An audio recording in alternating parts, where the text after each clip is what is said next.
ഇപ്പോഴും നമ്മൾ single window എന്ന് വെറുതെ പറയുക. ഒരു സിംഗിൾ വിൻഡോയും ഇല്ല. ഒരാൾക്ക് ബിസിനസ് തുടങ്ങണമെങ്കിൽ 22 അപ്രൂവൽ വേണം. എവിടെ സിംഗിൾ വിൻഡോ? പക്ഷേ ഇനി ഉണ്ടാവും.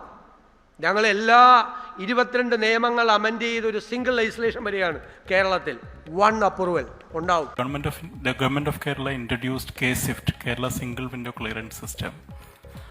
So we were one of the initial users of that system. I still remember that day. We were applying for a breakfast food processing facility. Just came back and they told, sir, we got the deemed license. I couldn't believe. Immediately I called CII. Can you check, is it the original license or not?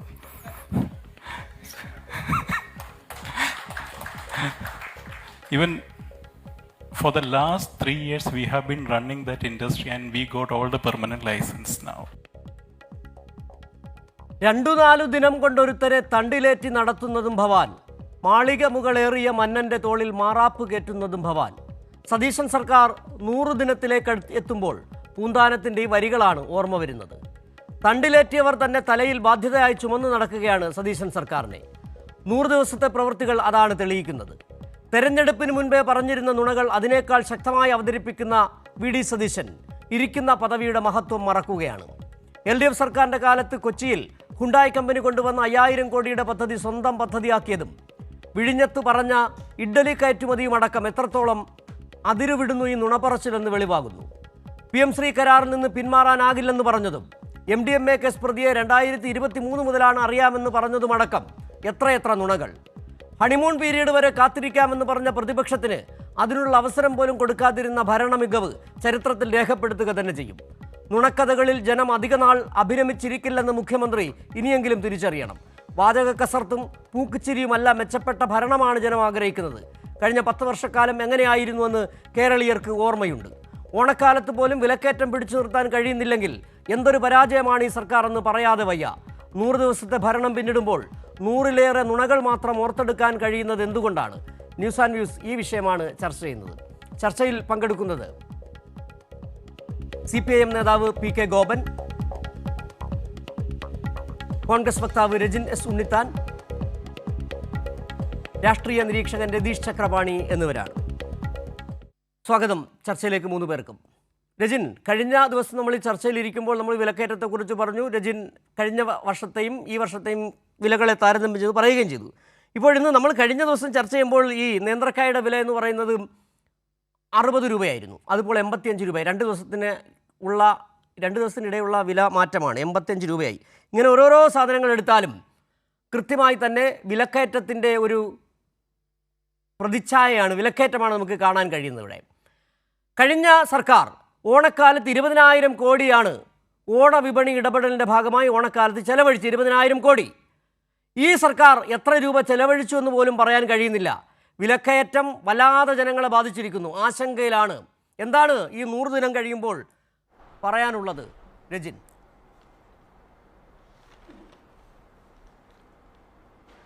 നോക്കൂ സിജു, 100 ദിനം കഴിയുമ്പോൾ ക്ഷേമ പദ്ധതികളുമായി ബന്ധപ്പെട്ട് വികസന പദ്ധതികളുമായി മുന്നോട്ട് പോകുന്ന ഒരു കേരളത്തിലെ ഗവൺമെൻറ്റിനെയാണ് നമ്മൾ കണ്ടുകൊണ്ടിരിക്കുന്നത്.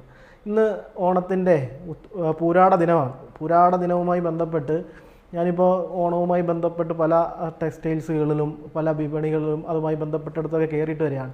അവിടെയൊക്കെയുള്ള കേരളത്തിലെ അമ്മമാരുടെ, ജനങ്ങളുടെയൊക്കെ വളരെ സന്തോഷകരമായി അവർ പർച്ചേസ് ചെയ്യുന്ന കാര്യമാണ് നമ്മൾ കണ്ടുകൊണ്ടിരിക്കുന്നത്. കാരണം ഈ സർക്കാർ അധികാരത്തിലേക്ക് വരുന്നത് തന്നെ 5 ഗ്യാരണ്ടികൾ, ഇന്ദിരാ ഗ്യാരണ്ടികളുമായി ബന്ധപ്പെട്ടാണ് ഈ ഗവൺമെൻറ് അധികാരത്തിലേക്ക് വരുന്നത്. അതിൽ ഈ പറയുന്ന പ്രിയദർശിനി ആയിക്കോട്ടെ, വയോജനങ്ങൾക്കുള്ള കാര്യങ്ങളായിക്കോട്ടെ, അതുമായി ബന്ധപ്പെട്ടുള്ള കാര്യങ്ങൾ ഇതുവരെ ഉള്ളതെല്ലാം നടപ്പിലാക്കി കഴിഞ്ഞു. ഇപ്പോൾ സാധാരണക്കാരായ ഒരു വീട്ടിലുള്ള വനിതകൾ, അവർ ജോലിക്ക് പോകുന്ന, കശുവണ്ടി ഫാക്ടറിയിൽ പോകുന്നവരുണ്ട്, വീട്ടു ജോലിക്ക് പോകുന്നവരുണ്ട്, അങ്ങനെ സാധാരണപ്പെട്ട ജോലിക്ക് പോകുന്നവരുണ്ട്. അവർ ഈ പറയുന്ന 100 ദിവസങ്ങൾ കൊണ്ട്, അല്ലെങ്കിൽ ഈ പറയുന്ന അവരുടെ തൊഴിലിന് വേണ്ടി പോകുന്ന ദിവസങ്ങളിൽ ഈ പ്രിയദർശിനി ബസ്സിനെ ആശ്രയിച്ചു പോയവർ അവരുടെ ബസ് ചാർജ് ലാഭിച്ചുകൊണ്ട് ആ പൈസ കൊണ്ട് അവരുടെ വീട്ടിലെ കുഞ്ഞുങ്ങൾക്ക് അല്ലെങ്കിൽ വൃദ്ധയായ മാതാപിതാക്കൾക്ക് ഒക്കെ ഡ്രസ്സ് വാങ്ങിക്കാൻ വേണ്ടി ഈ കടകളിലൊക്കെ, ഈ ടെക്സ്റ്റൈൽസ് ഷോപ്പിലൊക്കെ വന്ന് നിൽക്കുന്ന കാഴ്ചകൾ ഇന്നത്തെ കേരളത്തിലെ ജനങ്ങൾ കണ്ടുകൊണ്ടിരിക്കുകയാണ്. അതുപോലെ സപ്ലൈകോയുമായി ബന്ധപ്പെട്ട് കഴിഞ്ഞ ദിവസങ്ങളിലൊക്കെ, കഴിഞ്ഞ ഓണത്തിനുമൊക്കെ നമ്മൾ ചർച്ച ചെയ്തത് സപ്ലൈകോയിലെ സാധനങ്ങളുമായി ബന്ധപ്പെട്ട് ഉള്ള പ്രശ്നങ്ങൾ നമ്മൾ പറഞ്ഞതാണ്. ഇപ്പോൾ സപ്ലൈകോയുമായി ബന്ധപ്പെട്ട ഔട്ട്ലെറ്റുകൾ, അതായത് സപ്ലൈകോയുടെ സൂപ്പർ മാർക്കറ്റുകളായിക്കോട്ടെ, മാവേലി സ്റ്റോറുകളായിക്കോട്ടെ, അങ്ങനെയുള്ള ഔട്ട്ലെറ്റുകളിലെല്ലാം സാധനങ്ങൾ, നിത്യോപയോഗ സാധനങ്ങൾ, അത് 13 കൂട്ടം സബ്സിഡി സാധനങ്ങൾ കിട്ടുന്ന അവസ്ഥയിലേക്ക് വന്നിരിക്കുകയാണ്. അതും വില നിലവാരത്തിൽ വളരെ കുറഞ്ഞ നിലവാരത്തിൽ, കഴിഞ്ഞ പ്രാവശ്യത്തേക്കാൾ വില കുറവിൽ ആ സാധനങ്ങൾ കിട്ടുന്ന രീതിയിലേക്ക്, ആളുകളിലേക്ക് ചെന്നെത്തുന്ന രീതിയിലേക്ക് വന്നിരിക്കുകയാണ്. അതുമാത്രമല്ല, ആശാവർക്കർമാരായ അമ്മമാർ കഴിഞ്ഞ പ്രാവശ്യം എല്ലാ പ്രാവശ്യവും ഓണമൊക്കെയായി ബന്ധപ്പെട്ട് സമരത്തിൽ നിൽക്കുകയായിരുന്നു. ഈ പ്രാവശ്യം അവരെല്ലാം സമരത്തിൽ നിന്നൊക്കെ മാറി നിന്നുകൊണ്ട് അവർ സന്തുഷ്ടമായി ഓണം ആഘോഷിക്കുന്ന രീതിയിലേക്ക് വന്നിരിക്കുകയാണ്. പാചക തൊഴിലാളികളാവട്ടെ, ആശാവർക്കർമാരാകട്ടെ, സർക്കാർ ജീവനക്കാരാകട്ടെ, അവർക്ക് പെൻഷൻ കിട്ടേണ്ടവർക്ക് ഈ പെൻഷനല്ല, ഈ പറയുന്ന ബോണസ് കിട്ടേണ്ടവർക്ക് അതുമായി ബന്ധപ്പെട്ട് കിട്ടുന്നു. ബോണസ് ഇല്ലാത്ത ആളുകൾക്ക് ഉത്സവബദ്ധ എന്നുള്ള രീതിയിലേക്ക് സർക്കാർ ചേർത്ത് നിർത്തുകയാണ്. വയോജനങ്ങളുമായി ബന്ധപ്പെട്ട് അവർക്ക് പെൻഷൻ കിട്ടിയിരിക്കുകയാണ്. സപ്ലൈകോ 1 മാസത്തില 2 മാസം സാധനങ്ങൾ കൊടുക്കുന്ന രീതിയിലേക്ക് സപ്ലൈകോയുമായി ബന്ധപ്പെട്ട് നിൽക്കുകയാണ്. കഴിഞ്ഞ പ്രാവശ്യം പപ്പടം കാച്ചാത്ത, ഓണത്തിന് പപ്പടം കാച്ചാത്ത വീടുകൾ വരെ നമുക്കറിയാം, ഉപ്പേരി വറക്കാത്ത വീടുകൾ നമുക്കറിയാം. വെളിച്ചെണ്ണയുടെ വില അത്രത്തോളം ഉയരത്തിൽ നിൽക്കുകയായിരുന്നു. പക്ഷേ ഈ പ്രാവശ്യം അങ്ങനെയൊന്നുമല്ല, എല്ലാവരും പപ്പടം കാച്ചാൻ അതിനായി പപ്പടം വാങ്ങിക്കൊണ്ട് പോകുന്ന അവസ്ഥ വന്നിരിക്കുകയാണ്. അതുമായി ബന്ധപ്പെട്ട കാര്യങ്ങളൊക്കെയായി ബന്ധപ്പെട്ട് ആൾക്കാർ നിൽക്കുകയാണ്. എല്ലാവരും സന്തുഷ്ടമായ ഒരു ഓണം ആഘോഷത്തിലേക്ക്, തൊഴിലുറപ്പ് തൊഴിലാളികൾ വരെ അതുമായി ബന്ധപ്പെട്ട് ഉത്സവബദ്ധ അവർക്കും കിട്ടിയിരിക്കുകയാണ്. അതുപോലെ എല്ലാ ഇടങ്ങളിലും KSRTC ആയിക്കോട്ടെ, KSRTCയിലെ വാശി തൊഴിലാളികൾക്ക് രജിൻ, അതായത് നമ്മൾ രജിൻ ഉൾപ്പെടെയുള്ള കോൺഗ്രസിൻ്റെ നേതാക്കളൊക്കെ തന്നെ ഈ ചർച്ചകൾ വന്ന് പറയുമ്പോൾ പ്രധാനപ്പെട്ട 2 കാര്യങ്ങളാണ്. ഒന്ന് പ്രിയദർശിനി ബസ്സും, രണ്ടാമത് തൂഫാൻ്റെ അവസ്ഥ എന്താണെന്ന് നമുക്കിപ്പോൾ അറിയാം. ഈ ക്ഷേമ പെൻഷൻ്റെ കാര്യത്തിൽ ഇത്തവണത്തെ ഓണം വല്ലാത്ത ഒരു വെള്ളിടിയായി കാണുന്ന ഒരു ജനവിഭാഗമുണ്ട്. അതിലാരാണെന്നറിയാമോ? 62 ലക്ഷം വയോജനങ്ങൾ.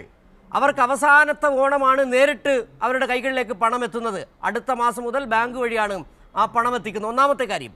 പിന്നെ രണ്ടാമത്, രജിൻ, സപ്ലൈകോ വഴി വലിയ രീതിയിൽ നിത്യോപയോഗ സാധനങ്ങൾ വില കുറച്ച് കൊടുക്കും. പക്ഷേ എന്തുകൊണ്ടാണ് പൊതുവിപണിയിൽ ഇങ്ങനെ വില ഉയർന്ന് തന്നെ നിൽക്കുന്നത്? രജിൻ, മനസ്സിലാകുന്നില്ല. ആ ക്ഷേമ പെൻഷൻ, അതോടൊപ്പം തന്നെ ക്ഷേമ പെൻഷനുമായി ബന്ധപ്പെട്ട് പറഞ്ഞ കേസിൽ പ്രവാസികളുടെ ക്ഷേമ പെൻഷൻ 3 മാസത്തിലേറെ കുടിശ്ശികയായിരുന്നു.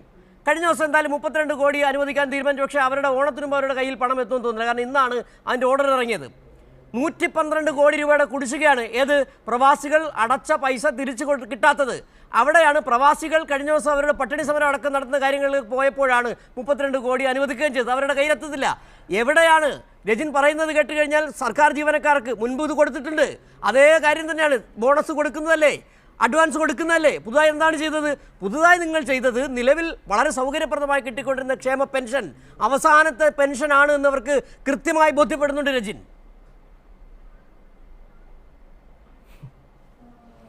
നോക്കൂ സുജി, ഇത് നിങ്ങൾ ആ രീതിയിലേക്ക് ആക്കാൻ ശ്രമിക്കേണ്ട. കാരണം അവർക്ക് അവസാനത്തെ പെൻഷനൊന്നുമല്ല. അവരുമായി ബന്ധപ്പെട്ട് സർക്കാർ സംവിധാനങ്ങൾ ഉണർന്ന് പ്രവർത്തിക്കുന്നതിന്റെ ഭാഗമായിട്ട് അത് എന്നുള്ള രീതിയിലേക്ക് സർക്കാർ ഞാൻ പറയട്ടെ. കഴിഞ്ഞ ദിവസം നമ്മൾ ചർച്ച ചെയ്തതാണ് എന്തിനാണ് ഈ 62 ലക്ഷം പേരുടെ ക്ഷേമ പെൻഷൻ ബാങ്കുകൾ വഴിയാക്കിയത്. പണ്ട് മോദി ചെയ്തൊരു കാര്യം നമുക്ക് ഓർമ്മയുണ്ട്. സബ്സിഡി, ഗ്യാസ് സബ്സിഡി, വീട്ടിലേക്ക് തരുന്ന ആ ഗ്യാസ് ബാങ്കിൽ അക്കൗണ്ടിൽ വരുമെന്ന് പറഞ്ഞ് ഇത് കണ്ട് പഠിക്കുകയാണോ VD സതീശൻ എന്നുള്ള സംശയം ഞങ്ങൾക്കൊക്കെ ഉയരുന്നുണ്ട്. രജിൻ, ആ പെൻഷൻ ഇല്ലാതാക്കാമല്ലോ. നോക്കൂ സിജു, ഇതിനകത്ത് പെൻഷൻ എന്ന് പറയുന്നത് ആൾക്കാരുടെ ഔദാര്യമാണ് എന്ന് എഴുതി കൊടുത്ത ഒരു ഗവൺമെൻറ് നമുക്ക് മുന്നിൽ നിൽക്കുകയാണ്. അല്ല, സർക്കാരിൻ്റെ ഔദാര്യമാണ്. പക്ഷേ ഈ ഗവൺമെൻറ്റിൻ്റെ ആവശ്യകത എന്ന് പറയുന്നത് ഈ പറയുന്ന ആളുകളുടെ സമാശ്വാസമായി കൊടുക്കുന്ന പെൻഷനാണ് ഈ പറയുന്ന ആളുകൾ, സാധാരണപ്പെട്ട ആളുകളിലേക്ക് എത്തുന്നത് എന്നുള്ളതാണ് ഈ സർക്കാരിനുമായി ബന്ധപ്പെട്ട് പറയുവാനുള്ളത്. അത് അവരുമായി ബന്ധപ്പെട്ട് ഈ 3 മാസവും നമ്മൾ മുമ്പ് കണ്ടിട്ടുള്ളതാണല്ലോ. നമ്മൾ മുന്നിലത്തെ ഗവൺമെൻറ്റിനെ പറയരുത് എന്ന് പറയാം, പക്ഷേ നിങ്ങൾ നമ്മളെ കൊണ്ട് പറയിപ്പിക്കുക. ഉത്സവങ്ങൾ വരുമ്പോഴൊക്കെ ആണല്ലോ ഈ പറയുന്ന ഒന്നിച്ചുള്ള പെൻഷൻ കൊടുക്കുന്നത്. പക്ഷേ ഈ ഗവൺമെന്റിനെ സംബന്ധിച്ച് എല്ലാ മാസവും കൃത്യമായി അവരുടെ കൈകളിൽ പെൻഷൻ എത്തുക, അത് എന്നുള്ളതാണ് ആ ഗവൺമെന്റിനെ സംബന്ധിച്ച് ഏറ്റവും വലിയ ഉത്തരവാദിത്വം എന്ന് പറയുന്നത്. അതുമായി ബന്ധപ്പെട്ട് ഈ 3 മാസവും ഒരു പാളിച്ചയും ഇല്ലാതെ അവരുടെ കൈകളിലേക്ക് എത്തിയിരിക്കുകയാണ്. നിങ്ങൾ യാതൊരു സംശയവും വേണ്ട, അടുത്ത മാസങ്ങളിലും അതേപോലെ തന്നെ ബാങ്ക് അക്കൗണ്ടുകളും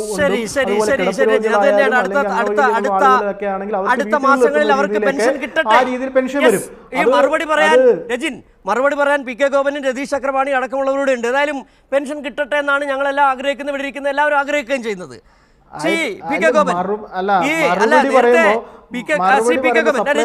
ചാക്ക് കീറിയതിന്റെയോ പറ്റിയോ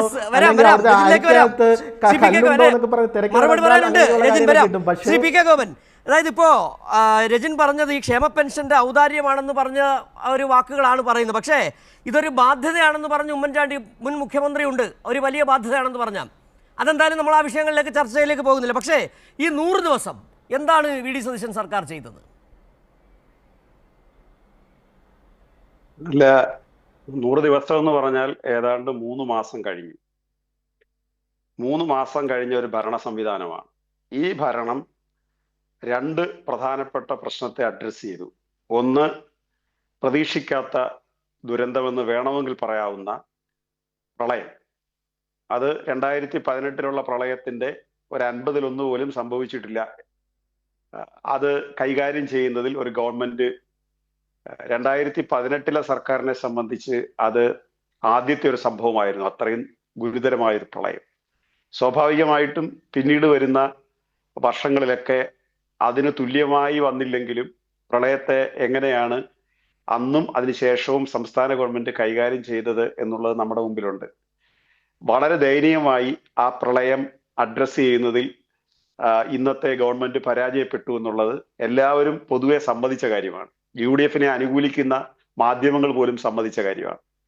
രണ്ടാമത്തെ കാര്യം ആണ് അദ്ദേഹത്തിന്റെ വളരെ പ്രധാനപ്പെട്ട കാര്യമാണ് ഓണം. ആ ഓണത്തെ എങ്ങനെയാണ് ഈ ഗവൺമെന്റ് നോക്കിക്കാണുന്നത്? ഇപ്പോ കോൺഗ്രസിന്റെ പ്രതിനിധി ഇവിടെ മുൻവർഷത്തേക്കാൾ എന്ന് പറഞ്ഞ് ശീലിക്കാൻ പരിശ്രമിക്കുകയാണ്. കഴിഞ്ഞ പ്രാവശ്യം 62 ലക്ഷം പേർക്ക് ഒരു മാസത്തെ പെൻഷൻ അഡ്വാൻസ് വെച്ച് 3200 രൂപ കൊടുത്തു. 2 മാസത്തെ പെൻഷൻ കൊണ്ടാണ് അവർ ഓണം ആഘോഷിച്ചത്. ഈ പ്രാവശ്യം അവർക്ക് ഒരു മാസത്തെ പെൻഷൻ തന്നെ എല്ലാവരുടെയും കയ്യിൽ എത്തിയിട്ടില്ല. എല്ലാ ആളുകളുടെ കയ്യിൽ ഇതുവരെ പെൻഷൻ എത്തിയിട്ടില്ല. അപ്പോ 2 മാസത്തെ പെൻഷൻ കിട്ടിയ സ്ഥലത്താണ് അവർ ഒരു മാസത്തെ പെൻഷൻ കൊണ്ട് ഓണം കഴിയേണ്ടി വരുന്നത്. അവർ അഭിമാനമായിട്ട് പറയുന്നത് പ്രിയദർശിനിയാണ്. അവിടെയും ഒരു ഔദാര്യമായിട്ടാണത്. കാരണം ഒരു രാഷ്ട്രീയ നേതാവിന്റെ പേരിലുള്ള ആനുകൂല്യമായിട്ടാണ് എന്നെ കണക്കാക്കുന്നത്. എങ്ങനെയാണ് തെരഞ്ഞെടുപ്പ് സമയത്ത് അതിനുവേണ്ടി വോട്ട് സമാഹരിച്ചതെന്നുള്ളത് നമ്മൾ പല കുറി ചർച്ച ചെയ്തതാണ്. മൂകാംബികയിൽ പോകാം, മൂന്നാറിൽ പോകാം, മരുമകളെ കാണാൻ പോകാം, എവിടെയും സഞ്ചരിക്കാം എന്ന് പറഞ്ഞിട്ട് അവർക്ക് ഏതാനും ചെറിയ അളവിൽ ദൂരത്തിലുള്ള വളരെ മോശമായ ഭൗതിക സാഹചര്യങ്ങളുള്ള ബസ്സിലാണ് കൊടുത്തത്. ശരി, അത്ര ആയിക്കൊള്ളട്ടെ, അതിനെ ഞങ്ങൾ നിഷേധിക്കുന്നില്ല, അത്രയും ചെയ്തത് കാര്യമായി. പക്ഷേ അവരെല്ലാവരും ഈ പണം സമാഹരിച്ച് തുണിക്കടയിൽ ക്യൂ നിൽക്കുന്ന കാഴ്ചയാണ് എൻ്റെ പ്രിയ സുഹൃത്ത് റെജിൻ കണ്ടുകൊണ്ടിരിക്കുന്നത്. ഈ കഴിഞ്ഞ വർഷങ്ങളിലൊക്കെ ഇവരൊക്കെ ഡ്രസ്സ് വാങ്ങിക്കാതാണോ രജിനെ ഓണം ആഘോഷിച്ചത്? ഈ വളരെ ചെറിയ അളവിലുള്ള ഈ വരുമാനം ഇതിൽ നിന്ന് മുതലാക്കിയിട്ടാണോ അവരിതെല്ലാം കൈകാര്യം ചെയ്തുകൊണ്ടിരിക്കുന്നത്? നിങ്ങളെ അനുകൂലിക്കുന്ന കേരളത്തിലെ പ്രധാനപ്പെട്ട 2ാമത്തെ പത്രം എന്ന് പറഞ്ഞത് സിവിൽ സപ്ലൈസിൽ കഴിഞ്ഞ ഇതേ കാലയളവിൽ ഇതേ ഡേറ്റ് എടുത്തിട്ട് അവർ പറഞ്ഞത് 297 കോടി രൂപയുടെ ബിസിനസ് ആണ് നടന്നത്. ഇപ്പൊ 300 കോടി രൂപയുടെ ബിസിനസ് ആണ്. ആ പത്രം നിങ്ങളെ സഹായിക്കാൻ ശ്രമിച്ച കൂട്ടത്തിൽ മറച്ചു വെച്ചൊരു കാര്യം എന്താണെന്നറിയോ? കേരളത്തിലെ ഏറ്റവും പ്രധാനപ്പെട്ട 2ാമത്തെ പത്രമാണ്. അതായത് 10% മുതൽ 30% വരെയാണ് കഴിഞ്ഞ വർഷത്തേക്കാൾ വിലക്കയറ്റം ഉണ്ടായിരിക്കുന്നത്. ഒരു ചെറിയ ഉദാഹരണം പറയാം. 40 രൂപയാണ് കഴിഞ്ഞ വർഷം ഇതേ സമയത്ത് LDF-ന്റെ കാലത്ത് പഞ്ചസാരയുടെ വില.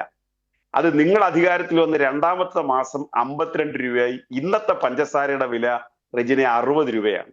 അതായത് 1 കിലോ പഞ്ചസാരയ്ക്ക് മാത്രം 20 രൂപയുടെ വർധനയാണ്. 70 രൂപയാണ് കഴിഞ്ഞ പ്രാവശ്യത്തെ ശർക്കരയുടെ വില. ഞാൻ മധുരം മാത്രം ഇപ്പൊ തൽക്കാലം തൊടുകയാണ്. 110 രൂപയാണ് ഇപ്പൊ ശർക്കരയുടെ വില. ഇതെല്ലാം കേട്ടുകൊണ്ടിരിക്കുന്നവർക്ക് മനസ്സിലാവുന്ന കാര്യമാണ്. മുളകിന്റെ വില പറഞ്ഞറിയിക്കാൻ വയ്യ. മാത്രമല്ല 10 രൂപ 90 പൈസയ്ക്ക് കൊടുത്തുകൊണ്ടിരുന്ന റേഷൻ കട വഴിയുള്ള അരി 26 രൂപയാക്കി. എത്ര ഇരട്ടിയാക്കി നിങ്ങൾ നോക്കണം. ഇരട്ടിയുമല്ല, 1.5 ഇരട്ടി വർദ്ധിപ്പിച്ചു. 26 രൂപയാണെന്ന് മന്ത്രിക്ക് സമ്മതിക്കേണ്ടി വന്നു. അപ്പോ 60 രൂപയാണ് ശരാശരി 1 കിലോഗ്രാം അരിയുടെ നമ്മുടെ കേരളത്തിലെ കമ്പോളത്തിലെ വില എന്നുള്ളത് കണക്കാക്കണം. പച്ചക്കറിക്ക് പൊന്നിന്റെ വിലയായി മാറി. ഇത് കൂടാതെ നമ്മൾ ദൈനംദിനം എന്ന് പറഞ്ഞ് ചർച്ച ചെയ്യാതെ മാറ്റിവെക്കുന്ന ദൈനംദിന ആവശ്യമെന്ന പരിധി വരാത്ത ഒരു കാര്യവും എന്നാൽ കേരളത്തിൽ പൊതുവെ ദൈനംദിനമായി മാറിയിരിക്കുന്ന ഒന്നാണ് ഈ പൂക്കളുടെ വ്യാപാരം. എത്ര ഇരട്ടിയാണ് പൂക്കളുടെ വില വർദ്ധിച്ചത് എന്നുള്ളത് നോക്കണം. നമ്മൾ സാധാരണ ശ്രദ്ധിക്കാത്തൊരു കാര്യമാണ്. വൻതോതിൽ അത് ഞാനും നേരത്തെ ഒന്നും ശ്രദ്ധിച്ചിട്ടുള്ള ആളല്ല. കഴിഞ്ഞ വർഷം ഈ വർഷമൊക്കെ ഞാനത് ശ്രദ്ധിക്കേണ്ട ഒരു സാഹചര്യം ഉണ്ടായി. അപ്പോൾ അവരുടെ ഒരു മാർക്കറ്റിൽ നിന്ന് കിട്ടുന്ന വിലയുടെ ഒരു വർധന വളരെ വലുതാണ്. കാരണം കേരളത്തിലെ ആളുകൾ പൂ വില കൊടുത്തു വാങ്ങി അത്തപ്പൂക്കളെ ഒരുക്കുകയും മറ്റ് സ്ത്രീകൾ അവരുടെ തിരുവാതിര കളിക്കും. ഈ കോളേജ്, സ്കൂൾ, സർക്കാർ സ്ഥാപനങ്ങൾ എന്നിവിടങ്ങളിലെ ഓണാഘോഷത്തിന് കുറെ വർഷങ്ങളായിട്ട് നമ്മുടെ സ്ത്രീകൾ പ്രത്യേക യൂണിഫോം അണിയും, സ്ത്രീകൾ മാത്രമല്ല പുരുഷന്മാരും പ്രത്യേക യൂണിഫോം അണിഞ്ഞു വരുന്നുണ്ട്. ആ കൂട്ടത്തിൽ വൻതോതിൽ അവർ പൂക്കൾ കേരളീയ വേഷത്തിനനുസരിച്ച് സജ്ജമാക്കി വെക്കുന്നുണ്ട്. ഇതിന്റെ എല്ലാം വില വർദ്ധിച്ചു. അതായത് ഈ ഓണത്തെ നിങ്ങൾ അഡ്രസ്സ് ചെയ്യുമ്പോൾ മുൻ വർഷങ്ങളെക്കാൾ 10 മുതൽ 30% വരെ വില വർധന നേരിടുന്നു എന്നുള്ളത് അങ്ങ് ആദ്യം ചൂണ്ടിക്കാണിച്ച കാര്യവുമായി ബന്ധപ്പെടുത്തി പറയാനുള്ളത്. ഇനി സർക്കാർ ജീവനക്കാരുടെ കാര്യമാണെങ്കിൽ അവർക്ക് 500 രൂപയാണ് അവരുടെ ബോണസിൽ. അത് ചെറിയൊരു ശതമാനം ആൾക്ക് മാത്രമേ സർക്കാർ ജീവനക്കാരിൽ ബോണസ് കിട്ടുകയുള്ളൂ. കാലാനുസൃതമായി 500 രൂപ വർധന മതിയോ? ഇനി അവർ ഓണം കഴിഞ്ഞ് എവിടെ പോയി ജോലി ചെയ്യും? ഓണത്തിന് മുമ്പ് എവിടെ ജോലി ചെയ്യും? ട്രിബ്യൂണൽ ഇടപെടേണ്ടി വന്നിരിക്കുന്നു. 2017 LDF സർക്കാർ കൊണ്ടുവന്ന ഒരു നോംസ് ഉണ്ട് ട്രാൻസ്ഫർ ആൻഡ് പോസ്റ്റിങ്ങുമായി ബന്ധപ്പെട്ട്. LDF കുറച്ച് ദോഷം ചെയ്തത് കൂടിയാണത്. ഞങ്ങളൊരു ന്യായമായ നിലപാടെടുത്തത്, ഞങ്ങൾ അധികാരത്തിലിരിക്കുമ്പോൾ ഇഷ്ടമുള്ള ഭരണകക്ഷിക്കാർക്ക് ഇഷ്ടമുള്ളതനുസരിച്ച് ട്രാൻസ്ഫർ ആൻഡ് പോസ്റ്റിംഗ് നടക്കാൻ പാടില്ല. അതിനൊരു നോംസ് കൊണ്ടുവന്നു. കാരണം നിങ്ങളുടെ പ്രധാനപ്പെട്ട പ്രാദേശിക പ്രവർത്തകരുടെയും നിങ്ങളുടെ ഒരു രാഷ്ട്രീയ സംവിധാനത്തിന്റെ ഒരു വരുമാന മാർഗം കൂടിയാണ് ഈ ട്രാൻസ്ഫർ ആൻഡ് പോസ്റ്റിംഗ്. തിരുവനന്തപുരത്തെ ഹോട്ടലുകളിൽ ഇപ്പൊ പോയി നോക്കിയാൽ കാണാം, തിരുവനന്തപുരത്തെ റെസ്റ്റോറന്റുകളിൽ ഇപ്പൊ പോയി നോക്കിയാൽ കാണാം. ആയിരക്കണക്കിന് കോൺഗ്രസ്സുകാർ എന്തിനാണ് കാസർഗോഡ് മുതൽ തിരുവനന്തപുരം വരെയുള്ള ജില്ലകളിൽ നിന്ന് തമ്പടിച്ച് അവിടെ കഴിയുന്നതെന്ന് ചോദിച്ചാൽ അവരുടെ ഒരു പ്രധാനപ്പെട്ട പ്രവർത്തനം ഇതാണ്. നോംസ് തെറ്റിച്ച് പ്രവർത്തനങ്ങൾ സംഘടിപ്പിക്കുക, സ്പെഷ്യൽ ഓർഡർ വാങ്ങിക്കുക എന്നുള്ളതാണ്. ഇത് കേരളം തിരുത്തി എഴുതി. അങ്ങനെയാണ് 2017 ഈ നോംസ് കൊണ്ടുവന്ന് ട്രാൻസ്ഫർ ആൻഡ് പോസ്റ്റിംഗ് അത് അട്ടിമറിച്ചു. ഇപ്പോ ട്രിബ്യൂണൽ ഇടപെട്ടിരിക്കുക അതിനകത്ത്. നിങ്ങൾക്ക് ഇഷ്ടമുള്ളതുപോലെ ട്രാൻസ്ഫർ ആൻഡ് പോസ്റ്റിംഗ് നടത്താൻ പാടില്ല. ഈ ചില സിനിമയിലൊക്കെ ഭീഷണിപ്പെടുത്തി നമ്മുടെ മാമുക്കോയുടെ ഒക്കെ കഥാപാത്രം പറയുമായിരുന്നില്ല, അട്ടപ്പാടി എന്നൊരു സ്ഥലമുണ്ട്, അവിടെ ഒരു പോലീസ് സ്റ്റേഷൻ ഉണ്ട്, അറിയാവോ എന്നൊക്കെ ചോദിക്കുന്ന അതേ പാറ്റേണിലേക്ക് കാര്യങ്ങൾ തിരിച്ചു വന്നിരിക്കുകയാണ്. അതുകൊണ്ട് ആമുഖമായിട്ട് ശ്രീ ശുചിത്തെ എനിക്ക് പറയാനുള്ളത്, ഈ 100 ദിവസത്തെ ഭരണം എന്നുള്ളത് പിന്നെ വേണമെങ്കിൽ ഇനി ഒരു പുതുതായിട്ടൊരു കാര്യം ഉണ്ടായിട്ടുണ്ട്, അത് നമുക്ക് നിഷേധിക്കാൻ പറ്റത്തില്ല. കാരണം April 1 എന്ന് പറയുന്നത് പൊതുവെ എല്ലായിടവും വിഡ്ഢി ദിനമായിട്ടാണ് ആചരിക്കുന്നത്, April Fool ആയിട്ടാണ്. കേരളത്തിൽ നിങ്ങൾക്ക് ഇപ്പോൾ നിങ്ങൾ അപ്രഖ്യാപിതമായിട്ട് പ്രഖ്യാപിച്ചുള്ള ഒരു കാര്യം, എല്ലാ ബുധനാഴ്ചയും കേരളത്തിൽ നുണദിനമായിട്ട് ആചരിക്കാൻ തീരുമാനമെടുത്തിട്ടുണ്ട് എന്നുള്ളത് നമുക്കറിയാവുന്ന ഒരു കാര്യമാണ്. കേരളത്തിൽ എല്ലാ ബുധനാഴ്ചയാണ് നുണദിനം. ആ നുണദിനത്തിൽ ഇന്നലെയാണ് ഒരു വലിയ നുണ കൂടി പറഞ്ഞത്. കേരളത്തിൽ പിന്നെ ഈ ഏകജാലക സംവിധാനം വ്യവസായത്തിനില്ല എന്ന് പ്രധാനപ്പെട്ട ഒന്നാമത്തെ പത്രത്തിന്റെ കോൺക്ലേവിൽ കയറിയെന്നുകൊണ്ട് പറഞ്ഞു. അത് കഴിഞ്ഞ 2-3 വർഷമായി കേരളത്തിൽ വിപുലമായി നടക്കുകയും 100 കണക്കിന് സംരംഭങ്ങൾ ഏകജാലക സംവിധാനത്തിലൂടെ നടപ്പിൽ വരികയും ചെയ്തിട്ടുള്ളതാണ്. ഇങ്ങനെ ഓരോന്നും എടുത്ത് LDF നടപ്പിലാക്കിയത് പുതുതായിട്ട് പ്രഖ്യാപിക്കുന്നു എന്ന് പറയുക കൂടി ചെയ്യുന്ന ഒരു പുതിയ നുണ സംസ്കാരം കൂടി കേരളത്തിൽ വന്നിട്ടുണ്ട്. അതുകൊണ്ട് നമുക്കത് ഈ അപ്രഖ്യാപിതമായിട്ട് വന്നിരിക്കുകയാണ്. എല്ലാ ബുധനാഴ്ചയും കേരളത്തിൽ ഇനി മുതൽ നുണദിനമായി ആചരിക്കും. അതായത് ശ്രീ രതീഷ് ചക്രപാണി, ഇത് ഈ ചർച്ചയിൽ 2 ഭാഗങ്ങൾ പ്രധാനമായി ചർച്ച ചെയ്യണമെന്നാണ് തീരുമാനിച്ചത്. ഒന്ന് വിലക്കയറ്റവും, 2 ഈ നുണ നേരത്തെ PK ഗോപൻ ചൂണ്ടിക്കാട്ടിയതുപോലെ. ഇവിടെ നമ്മൾ ചർച്ചയുടെ തുടക്കത്തിൽ കേട്ട ആ പ്രതികരണം, അദ്ദേഹത്തിൻ്റെ പ്രസ്താവന, മുഖ്യമന്ത്രി മനോരമയുടെ കോൺക്ലേവിലാണ് പ്രസംഗിച്ചത്. അതായത് 22 നിയമങ്ങൾ ഭേദഗതി ചെയ്ത് 22 അനുമതി വേണം സംസ്ഥാനത്ത് ഒരു വ്യവസായ സംരംഭം തുടങ്ങാൻ. ഇനി അത് ഞങ്ങൾ മാറ്റിക്കുറിക്കുകയാണ് ഏകജാലകത്തിലൂടെ. ഇത് 2022 LDF സർക്കാർ അന്ന് P രാജീവ് മന്ത്രിയായിരിക്കുമ്പോൾ നടപ്പിലാക്കിയതാണ്. അത് എങ്ങനെയാണത് പ്രവർത്തിക്കുന്നു എന്നുള്ളതും അത് എത്ര കാര്യക്ഷമമായി പ്രവർത്തിക്കുന്നു എന്നുള്ളതും ഒരു വ്യവസായിയുടെ, അതായത് ബ്രാഹ്മിൺസിൻ്റെ സിഒയുടെ വാക്കുകളിൽ നിന്ന് കേൾക്കുകയും ചെയ്തു. ഈ സമീപകാലത്ത് തന്നെ VD സതീശൻ മുഖ്യമന്ത്രി പറഞ്ഞ നുണകൾ ഒന്നൊന്നായി എടുത്ത് പരിശോധിക്കാം. വിഴിഞ്ഞത്ത് അദ്ദേഹം ആ വിഴിഞ്ഞത്തിൻ്റെ എക്സിം ഉദ്ഘാടനവുമായി ബന്ധപ്പെട്ട് വേദിയിൽ നിന്ന് പറഞ്ഞത് നമ്മൾ കണ്ടതാണ്. നിലമേലിലെ ഒരു ഫാക്ടറി, ഒരു സ്ഥാപനം ഇഡ്ഡലി കയറ്റുമതി ചെയ്യുന്നു, ഇഡ്ഡലി കയറ്റുമതി ചെയ്തില്ല എന്ന് കമ്പനിക്കാർക്ക് തന്നെ പറയേണ്ടി വരുന്നു. അതിനു മുൻപ് അതായത് P രാജീവ് വളരെ മുൻകൂട്ടി തന്നെ പറഞ്ഞൊരു പ്രതികരണം അദ്ദേഹത്തിൻ്റെ കിടക്കുന്നു. അതായത് ഹുണ്ടായി കമ്പനിയുടെ നിക്ഷേപം കൊച്ചിയിൽ വരാൻ പോകുന്നു, അത് എല്ലാ കരാറും ഒപ്പിട്ട് കഴിഞ്ഞു, അത് യാഥാർത്ഥ്യമാകും പോകുന്നു. ഇത് പിന്നീട് ഒരുപക്ഷെ VD സതീശൻ തൻ്റെ പദ്ധതിയിലേക്ക് മാറ്റം അയക്കാം എന്ന് P രാജീവ് പറഞ്ഞു. പിന്നീട് ദിവസങ്ങൾക്ക് ശേഷം VD സതീശൻ അത് വാർത്താ സമ്മേളനത്തിൽ തന്നെ പറയുന്നു 5000 കോടിയുടെ നിക്ഷേപം വരുന്നു എന്നുള്ളത്. ഒരു മുഖ്യമന്ത്രി എങ്ങനെയാണ് ഇങ്ങനെ നിരുത്തരവാദപരമായി നിരന്തരം കള്ളങ്ങൾ പറഞ്ഞുകൊണ്ടിരിക്കുന്നത്?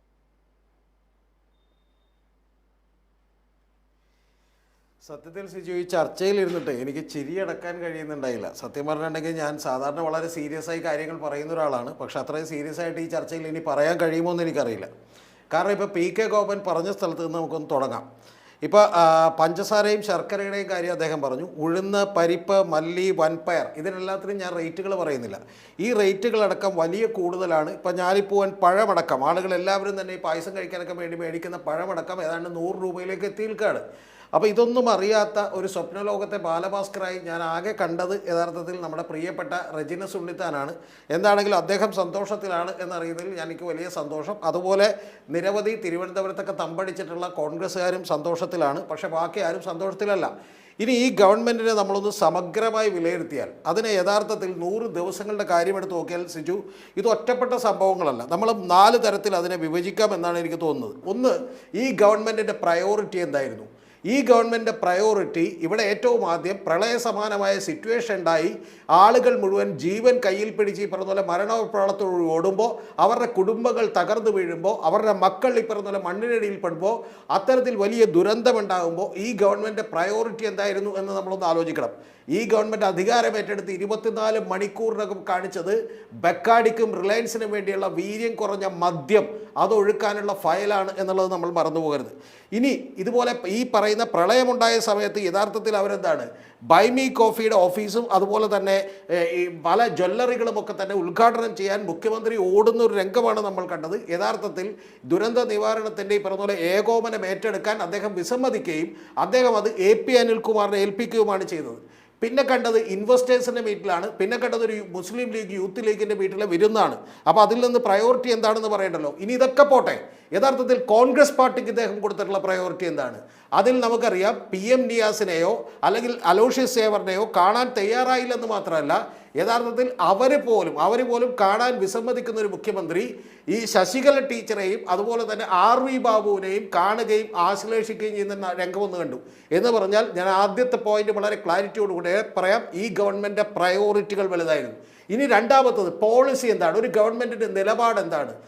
യഥാർത്ഥത്തിൽ VD സതീശൻ ഗവൺമെൻറ് അധികാരത്തിൽ വന്നതിന് ശേഷം അദ്ദേഹം കുറേ PR വർക്കൊക്കെ നടത്തി നിലപാടുകളുടെ രാജകുമാരൻ എന്ന് പറഞ്ഞിരുന്നു. PM ശ്രീനിവരുടെ നിലപാട് എന്താണ്? നിലപാട് പലതവണ മലക്കം പറഞ്ഞതിന് ശേഷം ഏറ്റവും ഒടുവിൽ ഇപ്പോൾ വീണ്ടും അത് ഇടതുപക്ഷത്തെയും ജനങ്ങളുടെ ഭാഗത്തു നിന്നുള്ള വലിയ രോഷവും കൊണ്ട് നടപ്പാക്കാൻ കഴിയില്ല എന്ന് മനസ്സിലാക്കിയതിന് ശേഷം നിരവധി യൂട്ടേണുകൾ എടുത്ത് യൂട്ടേൺ എടുത്ത് ഇപ്പോൾ ഏറ്റവും ഒടുവിൽ അത് വീണ്ടും കുപ്പത്തൊട്ടിയിലെറിയും, അറബിക്കടലിലേക്ക് ഇപ്പോഴും എത്തിയിട്ടില്ല എന്ന് പറയുന്ന നിലപാടിലാണ്. വഖഫ് ബോർഡിൻ്റെ കാര്യത്തിൽ എന്തായിരുന്നു നിലപാട്? 2 നോമിനികളെ അപ്പോയിൻറ്റ് ചെയ്യണം. അത് ഈ പറഞ്ഞ പോലെ അമുസ്ലിങ്ങളായിട്ടുള്ള ആളുകളെയാണ്. പക്ഷേ അവരെ അപ്പോയിൻറ്റ് ചെയ്യുന്നത് സുപ്രീം കോടതിയുടെ കേസ് പരിഗണനയിലാണ് എന്നുള്ളത് കൊണ്ട് പിണറായി സർക്കാർ അപ്പോയിൻറ്റ് ചെയ്യാൻ വിസമ്മതിക്കുകയും യഥാർത്ഥത്തിൽ അത് പിന്നീട് അപ്പോയിൻറ്റ് ചെയ്യാമെന്ന് പറയുകയും ചെയ്തപ്പോൾ ഈ ഗവൺമെൻറ് ഹൈക്കോടതിയിൽ ചെന്നിട്ട് പറഞ്ഞത്, ഞങ്ങൾ ഈ വഖഫ് ബോർഡിനെ പിരിച്ചുവിടൂ, ഞങ്ങൾ നിയമത്തിനനുസരിച്ച് ഇത് കോൺസ്റ്റിറ്റ്യൂട്ട് ചെയ്യാൻ തയ്യാറാണെന്നാണ്. എന്ന് പറഞ്ഞാൽ അസന്നിഗ്ധമായി പറയുന്നു, ഒരു നിലപാടുകളും ഇവർ ഉറച്ചു നിന്നിട്ടില്ല. അതായത് ഇവിടെയുള്ള വഖഫ് ബോർഡിനും ഈ പറഞ്ഞ മുസ്ലിം സമുദായമടക്കം പ്രതീക്ഷയോട് കൊടുക്കേണ്ട എല്ലാ നിലപാടുകളും ഇവരെന്ത് ചെയ്തു മാറ്റി. ഇനി ഏറ്റവും പ്രധാനപ്പെട്ട ഒരു കാര്യമുണ്ട്, രാഹുൽ ഗാന്ധി സമരം ചെയ്യുന്ന ഒരു കാര്യം. അതെന്താ? ഇന്ത്യയിലെ യൂണിവേഴ്സിറ്റികളിൽ മുഴുവൻ RSS സംഘപരിവാർ വൽക്കരണം നടക്കുന്നു എന്ന് പറയുമ്പോൾ കേരളത്തിലെ യൂണിവേഴ്സിറ്റികളിൽ തോന്നിയപടി വൈസ് ചാൻസലർമാരെ അപ്പോയിൻറ്റ് ചെയ്യുകയും ആ വൈസ് ചാൻസലർമാർ പറയുന്ന കള്ളങ്ങൾ, ഏറ്റവും ഒടുവിൽ സിസ തോമസ് പറഞ്ഞ എന്താ, ശവമഞ്ചം ഒരുക്കിയെന്നാണ്. ആ കള്ളങ്ങൾക്ക് കുടപിടിക്കുകയും ചെയ്യുന്ന റോജി M ജോണിനെയും അതുപോലെ രമേശ് ചെന്നിത്തലയും നമ്മൾ കാണുന്നു. എന്ന് പറഞ്ഞാൽ ഞാനിപ്പോൾ ചുരുക്കി പറഞ്ഞതാണ്, ഇത്തരത്തിൽ നിലപാടുകളിൽ യാതൊരു വിധത്തിലുള്ള ഇതുമില്ല. ഇനി മൂന്നാമത്തെ ഒരു കാര്യം, കേരളത്തിൻ്റെ അന്തസ് അങ്ങേയറ്റം പിടിപ്പിച്ചൊരു കാര്യം എന്ന് പറയുന്നത്, കഴിഞ്ഞ 100 ദിവസങ്ങൾ കൊണ്ട് 51ഓളം വരുന്ന സോളിഡ് ആയിട്ടുള്ള നുണകൾ പറഞ്ഞ ഒരു മുഖ്യമന്ത്രിയും കേരളത്തിലുണ്ടാവില്ല. ശരിക്കും പറഞ്ഞാൽ അദ്ദേഹം പറഞ്ഞ അർദ്ധസത്യങ്ങളൊക്കെ കൂടി എടുത്തു വെച്ചാൽ 100-ലധികം കഴിയും. അത്തരത്തിൽ ഒരു നുണ എന്ന് പറയുന്നത് വളരെ ഈ പറഞ്ഞ കോമണായി നമ്മുടെ മുഖ്യമന്ത്രി പറയുന്നു, മുഖ്യമന്ത്രിയുടെ വാക്കുകളെ വിശ്വസിക്കാൻ കഴിയില്ല എന്നുള്ള ലെവലിലെത്തുന്നു.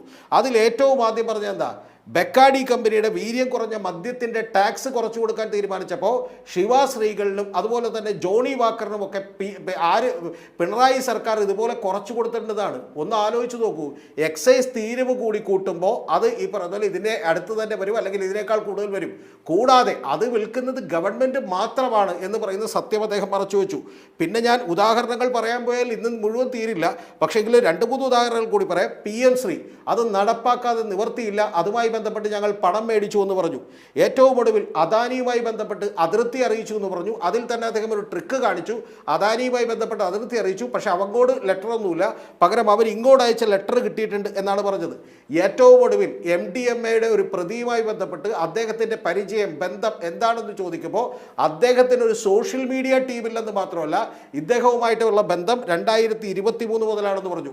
ഏറ്റവും ഒടുവിൽ ഒന്ന് ആലോചിച്ച് നോക്കിയേ, വല്ല നുണ പറയേണ്ട ആവശ്യമുള്ള കാര്യമാണോ?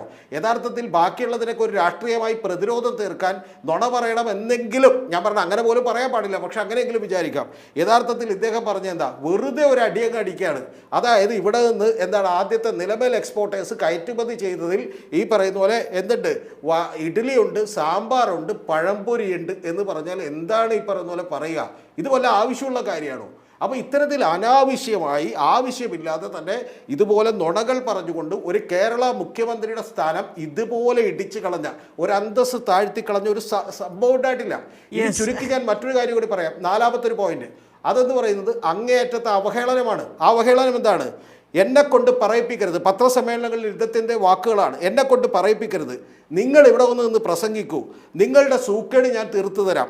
വേറൊരു പെൺകുട്ടിയോടും അമ്മയോടും പറയുന്നത് ഈ പറയുന്ന പോലെ നിങ്ങളുടെ സൂക്കേട് തീർന്നോ, ഇയാളുടെ സൂക്കേട് ഞാൻ തീർത്തു തരാം എന്ന് പറഞ്ഞാൽ എല്ലാ അർത്ഥത്തിലും നേരത്തെ പറഞ്ഞ വിലക്കയറ്റം, അതുപോലെ പൊതു വിപണിയിൽ ഇടപെടൽ, ഇതൊന്നുമില്ല. ഇപ്പം നമുക്കറിയാം എറണാകുളത്ത് തന്നെ പി രാജീവിൻ്റെയൊക്കെ നേതൃത്വത്തിൽ വൈറ്റ്ലയിലടക്കമുള്ള സ്ഥലങ്ങളിൽ നിരവധി ഇപ്പറഞ്ഞ ഓണച്ചന്തകളുണ്ടായിരുന്നു. അതായത് പ്രാദേശികമായി ഉൽപ്പാദിപ്പിച്ചിട്ടുള്ള പഴങ്ങളും പച്ചക്കറികളും ഒക്കെ തന്നെ ശേഖരിച്ചുകൊണ്ട് നിരവധി അത്തരത്തിൽ സഹകരണ മേഖലയിൽ ഓണച്ചന്തകൾ തുടങ്ങിയിരുന്നു. ഇത്തവണ അതൊന്നുമില്ല.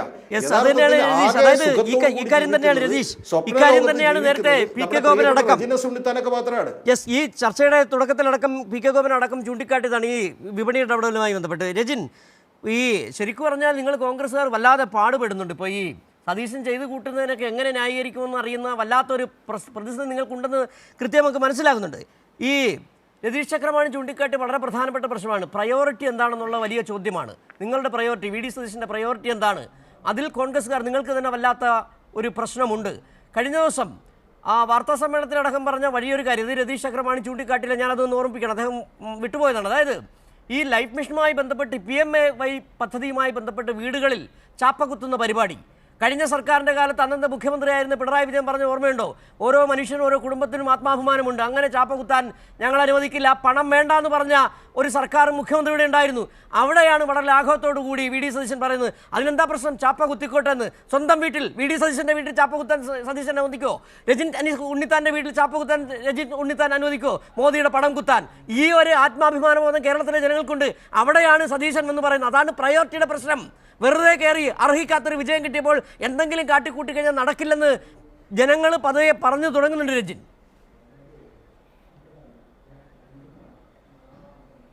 നോക്കൂ സിജു, ഇതിനകത്ത് രതീഷ് ചക്രവാണി പറഞ്ഞ പോലെ ഞാൻ നല്ല സന്തോഷത്തിലാണ്. കാരണം എന്താ അറിയാമോ, ഞാനൊരു പൊതുപ്രവർത്തകനായതുകൊണ്ട് എൻ്റെ സമൂഹത്തിൽ നിൽക്കുന്ന, എൻ്റെ ചുറ്റുപാടും നിൽക്കുന്ന എല്ലാവരും ഈ ഓണവുമായി ബന്ധപ്പെട്ട് വലിയ പരാതികളില്ലാതെ, വലിയ വിവാദമില്ലാതെ ഒരു സർക്കാർ ആ ഓണവുമായി ബന്ധപ്പെട്ട എല്ലാ കാര്യങ്ങളും ചെയ്തു പോകുമ്പോൾ അവരുമായി ബന്ധപ്പെട്ട സന്തോഷത്തിൽ നിൽക്കുമ്പോൾ അവരുടെ സന്തോഷം കാണുമ്പോൾ ഒരു പൊതുപ്രവർത്തകൻ എന്ന രീതിയിൽ എനിക്ക് വലിയ സന്തോഷമാണ്. രതീഷ് ചക്രവാണിക്ക് സന്തോഷം വരാത്തതില്ലേ? ചോരയുള്ള അകിടിൻ ചുവട്ടിൽ, പാലുള്ള അകിടിൻ ചുവട്ടിലും ചോര തന്നെ കൊതുവിന് പ്രിയം എന്ന് പറയുന്നത് പോലെ ഈ പറയുന്ന ഇത്രയും വലിയ കാര്യങ്ങൾ ചെയ്ത് ഓണവുമായി ബന്ധപ്പെട്ട കാര്യങ്ങൾക്കെല്ലാം മുൻപന്തിയിൽ നിന്നുകൊണ്ട് സർക്കാർ ജീവനക്കാരുടെ കാര്യം ഞാൻ പറഞ്ഞു പോയതാണ്. അതുപോലെ തന്നെ ഓണക്കിറ്റുമായി ബന്ധപ്പെട്ട് നമ്മൾ നേരത്തെ ഇത് ചർച്ച ചെയ്താൽ ഓണക്കിറ്റ് ഇതാ കിട്ടുന്നില്ല എന്ന്. 100% ഓണക്കിറ്റ് വിതരണം നടത്തി കഴിഞ്ഞിരിക്കുകയാണ്. 4 ദിവസം, ഓണത്തിന് 4 ദിവസം മുമ്പായിട്ട് തന്നെ ഈ സർക്കാർ 100% ഓണക്കിറ്റുകൾ വിതരണം ചെയ്തിരിക്കുകയാണ്. അതുപോലെ തന്നെ പോലീസുകാരുമായി ബന്ധപ്പെട്ട് ഞാൻ പറഞ്ഞില്ല, പോലീസുകാരുടെ ഉത്സവബദ്ധമായി 100%. ഞങ്ങളുടെ ഓർമ്മയിൽ കഴിഞ്ഞ സർക്കാരിന്റെ കാലത്ത് 90 ലക്ഷം കുടുംബങ്ങൾക്ക് കൊടുത്തു. അവിടെ കാർഡുകളുടെ പരിധിയില്ലായിരുന്നു, കാർഡിന്റെ നിറം പ്രശ്നമില്ലായിരുന്നു, എല്ലാ കുടുംബങ്ങൾക്കും കൊടുത്തൊരു സർക്കാരുണ്ട്. അത് വെച്ചാണ് എത്ര എണ്ണം കൊടുത്തു, എത്ര എണ്ണം? എൻ്റെ സിജു, കഴിഞ്ഞ പ്രാവശ്യം കൊടുത്തതുമായി ബന്ധപ്പെട്ട് ആ രീതിയിൽ തന്നെയാണ് ഈ പ്രാവശ്യം നമ്മൾ മുന്നോട്ട് പോയിരിക്കുന്നത്. അപ്പം ഈ പറയുന്ന റേഷൻ കടകളുമായി ബന്ധപ്പെട്ട ഈ പറയുന്ന എന്താണ് 6 ലക്ഷത്തോളം കിറ്റുകൾ ഇത് റെഡിയാക്കി വെച്ചു. 5 ലക്ഷത്തിൽ പരം ആളുകളെ ഉപഭോക്താക്കളായിട്ടുള്ളായിരുന്നു. അത്രയും ആളുകളിലേക്ക് ആ കിറ്റ് എത്തിയിരിക്കുകയാണ്.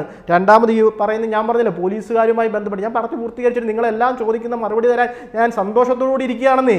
കാരണം ഞങ്ങളുടെ സർക്കാർ അല്ലെങ്കിൽ നമ്മുടെ സർക്കാർ, കേരള സർക്കാർ ജനങ്ങളെ ചേർത്ത് പിടിച്ചൊരു ഓണമാണ്. ഒരു മാവേലിയുടെ സ്മരണ നിൽക്കുന്ന ഈ ഒരു സമയത്ത് മാവേലി തമ്പുരാനുമായി ബന്ധപ്പെട്ട് നിൽക്കുമ്പോൾ നമുക്കറിയാമല്ലോ, ഒരു വലിയ ഭരണം, നല്ല ഭരണവുമായി ബന്ധപ്പെട്ടുള്ള സ്മരണയിൽ നിൽക്കുമ്പോൾ അത്രയും നല്ലൊരു ഭരണം കേരളത്തിൽ കാഴ്ചവെച്ച് ജനങ്ങളെ എല്ലാം ചേർത്ത് പിടിച്ച് ജനങ്ങളാണ് ഞങ്ങൾക്ക് ഏറ്റവും വലുത് എന്ന് പ്രഖ്യാപിച്ചു കൊണ്ടുപോകുന്ന ഗവൺമെൻറ്റാണ് ഇന്ന് നിൽക്കുന്നത്.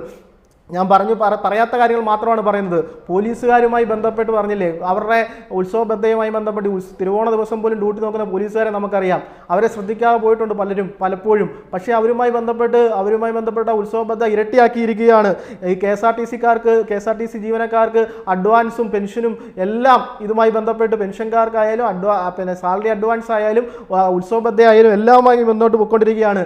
എന്തിനേറെ പറയണം, ജനപ്രതിനിധികൾ എന്ന് പറയുമ്പോൾ പഞ്ചായത്ത് മെമ്പർമാരുടെയൊക്കെ ഇന്നത്തെ കാലത്തെ കഷ്ടപ്പാടറിയാം. അവർക്ക് തുച്ഛമായ പൈസയാണ് ഉത്സവബദ്ധ എന്ന രീതിയിൽ കിട്ടുന്നെങ്കിലും അത് ചിലപ്പോൾ അവരുടെ കുടുംബത്തിലേക്കായിരിക്കത്തില്ല എടുക്കുന്നില്ലേ, അവരുടെ അപ്പുറത്തുള്ള ഏത് പാർട്ടിക്കാരായാലും എല്ലാ ജനപ്രതിനിധികളും അവരുടെ അപ്പുറത്തും ഇപ്പുറത്തുമുള്ള വീടുകളിൽ ചിലപ്പോൾ ഈ പറയുന്ന പ്രയാസം അനുഭവിക്കുന്നവർക്ക് കൈത്താങ്ങായി അവർ മാറും എന്നുള്ളതാണ്. അപ്പോൾ അതും കണ്ടുകൊണ്ട് ആ ജനപ്രതിനിധികളെ വരെ ചേർത്ത് നിർത്തുവാൻ വേണ്ടി ഒരു ഗവൺമെന്റ് തയ്യാറായി നിൽക്കുകയാണ്. പ്രവാസികളുടെ പെൻഷൻ അനുവദിച്ചു എന്നുള്ള കാര്യം സിജു തന്നെ തിരുത്തിയോണ്ട് ഞാൻ അതിലേക്ക് കരുതുന്നില്ല.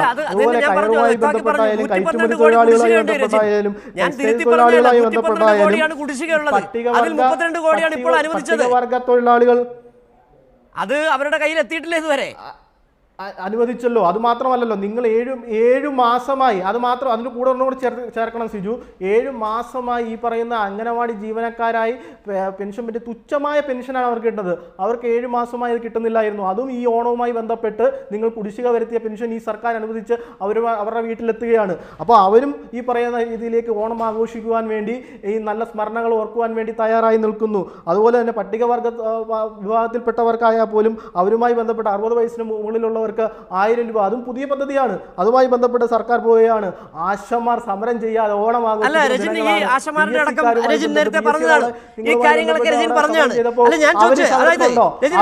ചർച്ച ചെയ്ത് മുന്നോട്ട് ഇവിടുത്തെ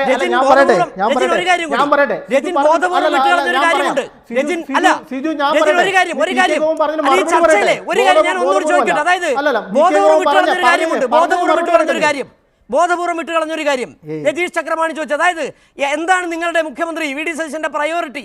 എന്തിനാണ് ഇങ്ങനെ വളരെ ലളിതമായ കാര്യങ്ങളിലും കള്ളം പറഞ്ഞുകൊണ്ടേയിരിക്കുന്നത്? പുള്ളി മുഖ്യമന്ത്രിനെ മറന്നുപോയിട്ടില്ല, പഴയ പ്രതിപക്ഷ നേതാവ് സ്ഥാനത്ത് മാറിയിട്ടില്ല, അദ്ദേഹം ആ ഓർമ്മയിലാണെന്ന് അറിയാൻ കഴിയുന്നില്ല കേരളത്തിൽ.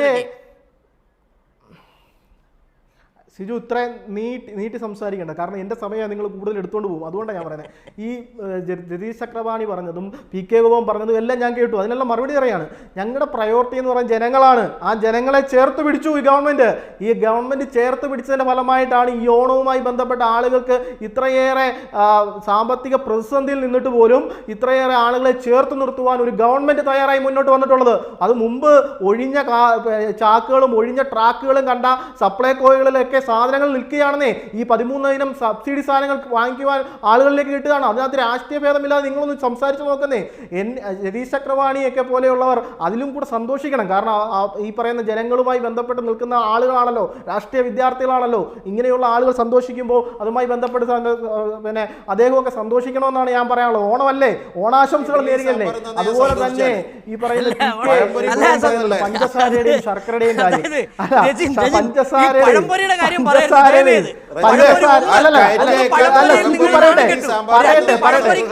ഈ ഓണത്തിന് പഴംപൊരി പറ്റില്ല. 80-85 രൂപ. അല്ല, രണ്ട് കാര്യങ്ങളാണ്. അതായത് രണ്ട് കാര്യങ്ങളാണ് ഈ ചർച്ചയിൽ ഉൾപ്പെടെയുള്ള സാധനങ്ങളുടെ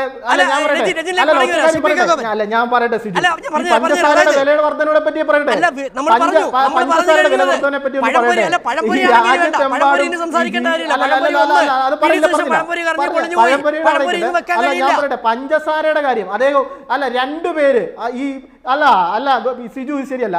രണ്ടുപേരെ PK ഗോപനും രതീഷ് ചക്രവാണിയും പറഞ്ഞ പഞ്ചസാരയുടെയും ശർക്കരയുടെയും കാര്യമാണ്. രാജ്യത്തെമ്പാടും പഞ്ചസാരയുടെയും ശർക്കരയുടെയും വില വർധനവുമായി ബന്ധപ്പെട്ട് കേരള സർക്കാരിന്റെ മണ്ടയ്ക്ക് പഴിചാരിയിട്ട് കാര്യമില്ല. അത് G20യുമായി ബന്ധപ്പെട്ട വിഷയമാണ്. നമ്മളെല്ലാവരും ചർച്ച ചെയ്യുന്നതല്ലേ ഈ നാട്ടിലെ കരിമ്പുമായി ബന്ധപ്പെട്ടുള്ള കാര്യങ്ങൾ. അത് കേരള സർക്കാരുമായി ബന്ധപ്പെട്ട് പറയുവാൻ അദ്ദേഹത്തിന് വേറെ ഒരു വിഷയവുമില്ലാത്തതുകൊണ്ട്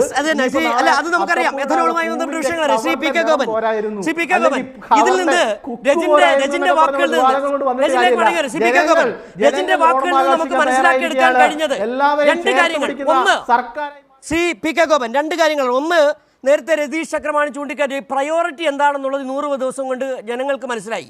VD സതീശൻ്റെ പ്രയോറിറ്റി എന്താണെന്നുള്ളത്. രണ്ട്, ഈ നുണകൾ എന്തിനാണ് അദ്ദേഹം ഇങ്ങനെ പറഞ്ഞുകൊണ്ടിരിക്കുന്നത്? കാരണം വളരെ ലളിതമായി എന്തിനാണ് അന്ന് ആ വിഴിഞ്ഞത്ത് വന്നതെന്ന് ഈ പഴംപൊരിയുടെ ഇഡലിയുടെ ഒക്കെ കാര്യം പറഞ്ഞത് ഞങ്ങൾക്ക് ഇതുവരെ നമുക്ക് ആർക്കും മനസ്സിലാകുന്നില്ല. ഇങ്ങനെ നിരന്തരം ഞാൻ ചോദിച്ച ചോദ്യം ഇത്രയേ ഉള്ളൂ. ഈ മുഖ്യമന്ത്രി ഇതുവരെയും മനസ്സിലാക്കിയിട്ടില്ലേ ഈ മുഖ്യമന്ത്രി സ്ഥാനത്താണ് ഇരിക്കുന്ന പഴയ പ്രതിപക്ഷ നേതാവല്ല. പലപ്പോഴും അദ്ദേഹത്തിൻ്റെ നാവുകളിൽ നിന്ന് അറിയാതെ തന്നെ വീണു പോകുന്നുണ്ട് മുഖ്യമന്ത്രി പിണറായി വിജയൻ എന്ന് ഇപ്പോഴും പറയുന്നത് നമ്മൾ കാണുകയും ചെയ്യുന്നുണ്ട്. മറവിയിലാണോ അദ്ദേഹം ഇപ്പോഴും പഴയ പ്രതിപക്ഷ നേതാവ് സ്ഥാനത്ത് തന്നെയാണ്? നുണ പറഞ്ഞതിന് തുടരാമെന്ന് കരുതുന്നുണ്ടോ അദ്ദേഹം? ഷിജു, ബുധനാഴ്ച കേരളം നുണദിനമായി ആചരിക്കുക എന്നുള്ളത് ഏതാണ്ട് അപ്രഖ്യാപിതമായി കേരളത്തിൽ പൊതുവെ ആളുകൾ സ്വീകരിച്ച കഴിഞ്ഞ കാര്യമാണല്ലോ. അതിൽ നമുക്ക് ചേർക്കാൻ കഴിയാവുന്ന പ്രധാനപ്പെട്ട ഒരു പ്രകടന പത്രികയുണ്ട്. പ്രിയദർശിനി നുണ, PMC നുണ, വഖഫ് നുണ, വന്ദേമാതരം നുണ, ഹെലികോപ്റ്റർ നുണ, ടാറ്റ നുണ, അദാനി നുണ, മദ്യനികുതി നുണ, MDMA നുണ, ഇഡ്ഡലി നുണ, വിഴിഞ്ഞം നുണ, PMAY നുണ, ചൂരൽമല നുണ, സംരംഭക നുണ, സപ്ലൈകോ നുണ. ഈ അവസാനം പറഞ്ഞ സപ്ലൈകോ നുണയുണ്ടല്ലോ, അത് റെജിൻ ഇപ്പോ ഈ വിലക്കയറ്റത്തെ കുറിച്ച് പറഞ്ഞ് സപ്ലൈകോയിൽ കഴിഞ്ഞ പ്രാവശ്യം ഒഴിഞ്ഞ ചാക്കാന്ന് പറഞ്ഞല്ലോ. കഴിഞ്ഞ തവണത്തെ അസംബ്ലിയിലെ ഒരു പ്രസംഗം ഓർമ്മയുണ്ടോ? അസംബ്ലിയിൽ നമ്മുടെ സപ്ലൈ മന്ത്രി ശ്രീ GR അനിൽ അദ്ദേഹം നടത്തിയ ഒരു പ്രതികരണത്തെ പ്രതിപക്ഷ നേതാവായിരുന്ന ശ്രീ VD സതീശൻ എതിർത്തുകൊണ്ട് സംസാരിച്ചു. അപ്പൊ ശ്രീ GR അനിൽ പറഞ്ഞു, അങ്ങയുടെ മണ്ഡലമായ പരവൂരിൽ സപ്ലൈകോ ഉദ്ഘാടനത്തിന് അങ്ങ് തന്നെ ഈ സപ്ലൈകോയുടെ പ്രവർത്തനത്തെ പുകഴ്ത്തി സംസാരിച്ചില്ലേ എന്ന് ചോദിച്ചു. അപ്പൊ അദ്ദേഹം പറഞ്ഞു, ഞാൻ അങ്ങനെ ഒന്നും പറഞ്ഞിട്ടേ ഇല്ലെന്ന് പറഞ്ഞു. ഏതാനും മിനിറ്റുകൾക്കുള്ളിൽ ആ പ്രസംഗം അവിടെ സംപ്രേഷണം ചെയ്യപ്പെട്ടു. അപ്പൊ സതീശൻ ഈ സപ്ലൈകോയിൽ ഇത്ര കൂടുതൽ ഇടപെടൽ നടത്തുന്നതിൽ സർക്കാരിനെ ഞാൻ പ്രത്യേകമായി അഭിനന്ദിക്കുകയാണെന്ന് പറഞ്ഞ പ്രസംഗം കേരളത്തിലുള്ള ആൾക്ക് കേൾക്കേണ്ടി വന്നു. അതാണ് ഞാൻ സപ്ലൈകോ നുണ എന്ന രൂപത്തിൽ ഇപ്പൊ ഇവിടെ അവതരിപ്പിക്കാനുള്ള കാരണം. അതാണ് അത്. മറുപടി എന്റെ മറുപടി അല്ല, ശ്രീ രജിനും കോൺഗ്രസ് പ്രവർത്തകർക്കും ഉള്ള മറുപടി കഴിഞ്ഞ വർഷം ശ്രീ VD സതീശൻ അസംബ്ലിയിൽ തന്നെ അദ്ദേഹത്തിന്റെ ചർച്ചയുമായി ബന്ധപ്പെട്ട് അദ്ദേഹത്തിന്റെ പ്രസംഗം പുറത്തു വന്നിട്ടുണ്ട്. അതായത് കേരളത്തിൽ രജിന് ഓർമ്മയുണ്ടാവുമെന്നറിയില്ല, മാവേലി സ്റ്റോർ എന്നുള്ളത് LDF സഖാ VK നായനാർ മുഖ്യമന്ത്രിയായിരിക്കുമ്പോഴാണ് കേരളത്തിൽ മാവേലി സ്റ്റോർ കൊണ്ടുവരുന്നത്. ആ മാവേലി സ്റ്റോർ UDF അധികാരത്തിൽ വന്നപ്പോൾ ആ മാവേലി സ്റ്റോറിനെ തകർക്കാൻ വാമന സ്റ്റോർ കൊണ്ടുവന്നു. എങ്ങനെ ഇരിക്കുന്നു? അതായത് മഹാബലിയെ ചവിട്ടിത്താഴ്ത്തിയതിൽ പ്രതിഷേധിച്ചുകൊണ്ടാണ് കേരളത്തിലുള്ളവർ ഓണം ആഘോഷിക്കുന്നത്. അല്ലാതെ മഹാബലിയെ ചവിട്ടിത്താഴ്ത്ത വാമനനെ പുകഴ്ത്തിക്കൊണ്ടല്ല കേരളത്തിലുള്ള ആളുകൾ. അതൊരു മിത്താണ്, ശരിയാണ്, ഒരു മിത്താണ്. ആ മിത്തിനെ ആളുകൾ ഇത്തരം ചില ആഘോഷങ്ങൾക്ക് അങ്ങനെയല്ല മിത്തുണ്ടായേ മതിയാവും. അതുകൊണ്ട് കേരളത്തിലുള്ള ആളുകൾ വാമനൻ മഹാബലിയെ ചവിട്ടിത്താഴ്ത്തി എന്ന ഓർമ്മയ്ക്കാണ് ഓണം ആഘോഷിക്കുന്നതെങ്കിൽ ഇവിടെ വാമന സ്റ്റോർ കൊണ്ടുവന്നു മാവേലി സ്റ്റോറിനെ ചവിട്ടിത്താഴ്ത്താൻ. കുടുംബശ്രീക്ക് പകരമായിട്ട് ജനശ്രീ കൊണ്ടുവന്നു. ജനകീയാസൂത്രണത്തിന് പകരമായിട്ട് കേരള വികസന പദ്ധതി എന്ന് പറഞ്ഞു കൊണ്ടുവന്നു. ഇതൊന്നും ചരിത്രത്തിൽ നിലനിന്നില്ല. നിങ്ങൾ പകരം കൊണ്ടുവന്ന വാമന സ്റ്റോർ എവിടെ പോയി? നിങ്ങൾ പകരം കൊണ്ടുവന്ന ജനശ്രീ എവിടെ പോയി? നിങ്ങൾ പകരം കൊണ്ടുവന്ന ഈ വികസന പദ്ധതി എവിടെ പോയി? ഇതെല്ലാം കേരള വികസന പദ്ധതി എന്ന് പറഞ്ഞു കൊണ്ടുവന്ന സംഭവം എവിടെ പോയി? ഇങ്ങനെ ഓരോ സമയത്തും ഇടതുപക്ഷത്തിനെതിരായിട്ട് നിങ്ങൾ ജനങ്ങളെ ദ്രോഹിക്കാൻ.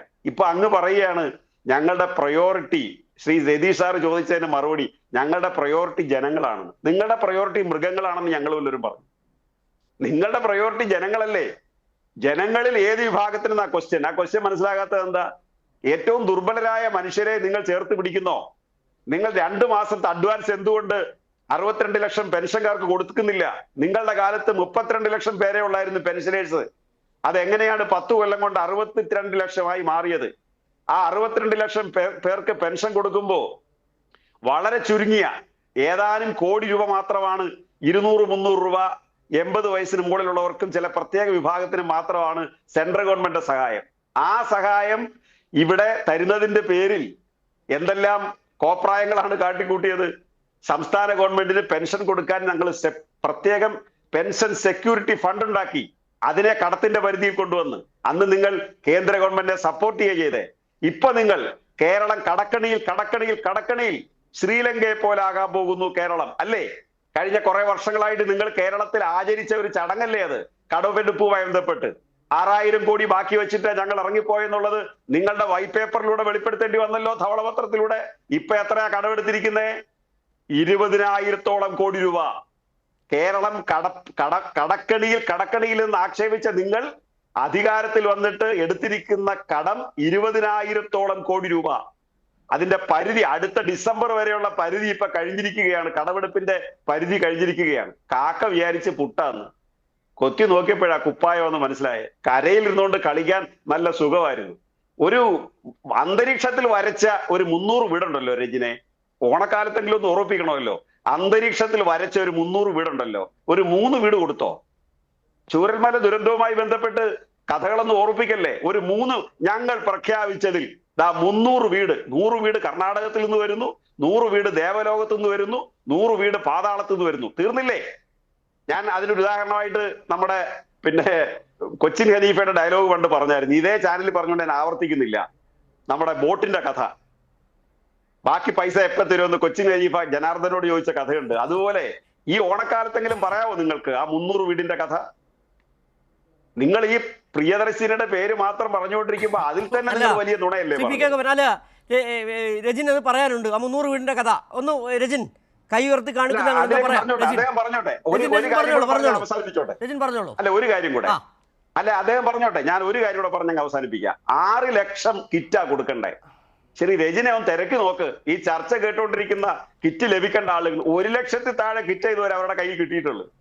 6 ലക്ഷം പേർക്ക് ആ കിറ്റ് LDF കൊടുത്തത്. അന്ന് നിങ്ങൾ കിറ്റിനെ കളിയാക്കി, കിറ്റ് കൊടുത്ത് വോട്ട് വാങ്ങിക്കുന്ന കളിയാക്കി. ഇപ്പൊ നിങ്ങൾക്ക് കിറ്റ് കൊടുക്കേണ്ടി വന്നോ? നിങ്ങൾ കിറ്റിനെ കളിയാക്കിയതിന്റെ ക്ലിപ്പിംഗ്സ് എല്ലാം ഇവിടെ കിടപ്പുണ്ട്. ഇവരുടെ എല്ലാം വോയിസ് ക്ലിപ്പ് കിടപ്പുണ്ട്. അന്ന് കിറ്റിനെ ഒരുപാട് ആക്ഷേപിച്ചേ.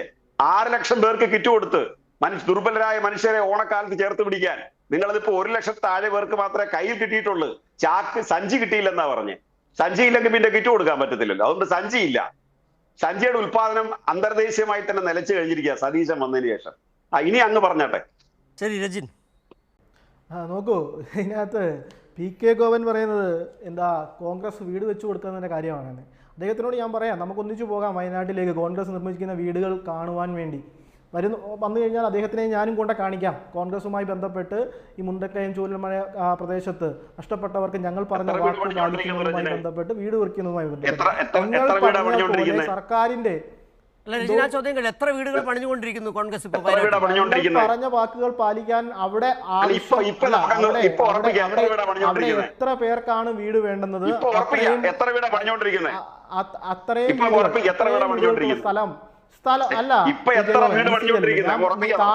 താങ്കൾ ഇവിടെ പറഞ്ഞു മഹാബലിയുടെ ചരിത്രം വരെ വളച്ചൊടിച്ച്, എന്താ പ്രതിഷേധ ദിനമാണ് ഓണം എന്ന് പറഞ്ഞ് ഈ നാട്ടിലെ ജനങ്ങളെ അങ്ങ് എന്താ ചരിത്രത്തെ പോലും അദ്ദേഹം പ്രതിഷേധമായിട്ടാണ്. ഈ വിഷയമാണല്ലോ. അതായത് ഇന്ന് കേരളം കോൺഗ്രസിന്റെ വീട് പ്രശ്നമാണ്. എത്ര വീട് കൊടുത്തു രജിൻ? എത്ര വീടിന്റെ പണിയാണ് നടക്കുന്നത് പറഞ്ഞാൽ മതിയോ? എന്താണ് അവിടെ കോൺഗ്രസുമായി ബന്ധപ്പെട്ട് ഇപ്പോ പണി പൂർത്തീകരിക്കുന്ന കണക്ക് വീടുകളുടെ അതെ ഇപ്പൊ പ്രാരംഭ നടപടികൾ എന്ന രീതിയിലേക്ക് അവിടെ 100 വീടുകളുടെ പണികൾ ആരംഭിച്ചു കഴിഞ്ഞിരിക്കുകയാണ്. അടുത്ത അതുമായി ബന്ധപ്പെട്ടുള്ള പെർമിറ്റ് എടുത്തുകൊണ്ടിരിക്കുകയാണ്. ആ പെർമിറ്റ് കിട്ടിക്കഴിഞ്ഞാൽ ബാക്കിയുള്ള വീടുകൾ ഞങ്ങൾ നിർമ്മിച്ചു കൊടുക്കും. പക്ഷെ ഒരു കാര്യം ഞാൻ പറയാം, ഈ നിങ്ങൾ പണിഞ്ഞു കൊടുത്ത പോലെ ചോർച്ചയുള്ള അല്ലെങ്കിൽ അവിടെ ചോർച്ചയുള്ള സർക്കാരിന്റെ പണം ഉപയോഗിച്ച്, ഈ നാട്ടിലെ ജനങ്ങളുടെ പണം ഉപയോഗിച്ച്, പിരിവ് പണം ഉപയോഗിച്ച് അവിടെ ചോർച്ചയുള്ള പണം ഉപയോഗിച്ച് പറ്റിക്കുന്ന രീതിയിലേക്കുള്ള വീടുകൾ മനസ്സിലായോ? താമസിക്കാൻ പറ്റില്ല. കാര്യങ്ങളൊക്കെ ഏറെക്കുറെ ആൾക്കാർക്ക് ബോധ്യപ്പെട്ടിട്ടുണ്ട്. എന്താണ് കോൺഗ്രസ് ചെയ്തത്, എത്രയാണ് പിരിച്ചത്, ബിരിയാണി ചലനത്തിന്റെ പേരിൽ പിരിച്ചത് എത്ര കൃത്യമായിട്ട് അറിയാം. ഈ ചർച്ചയുടെ സമയം കൂടുതൽ എടുക്കുന്നില്ല.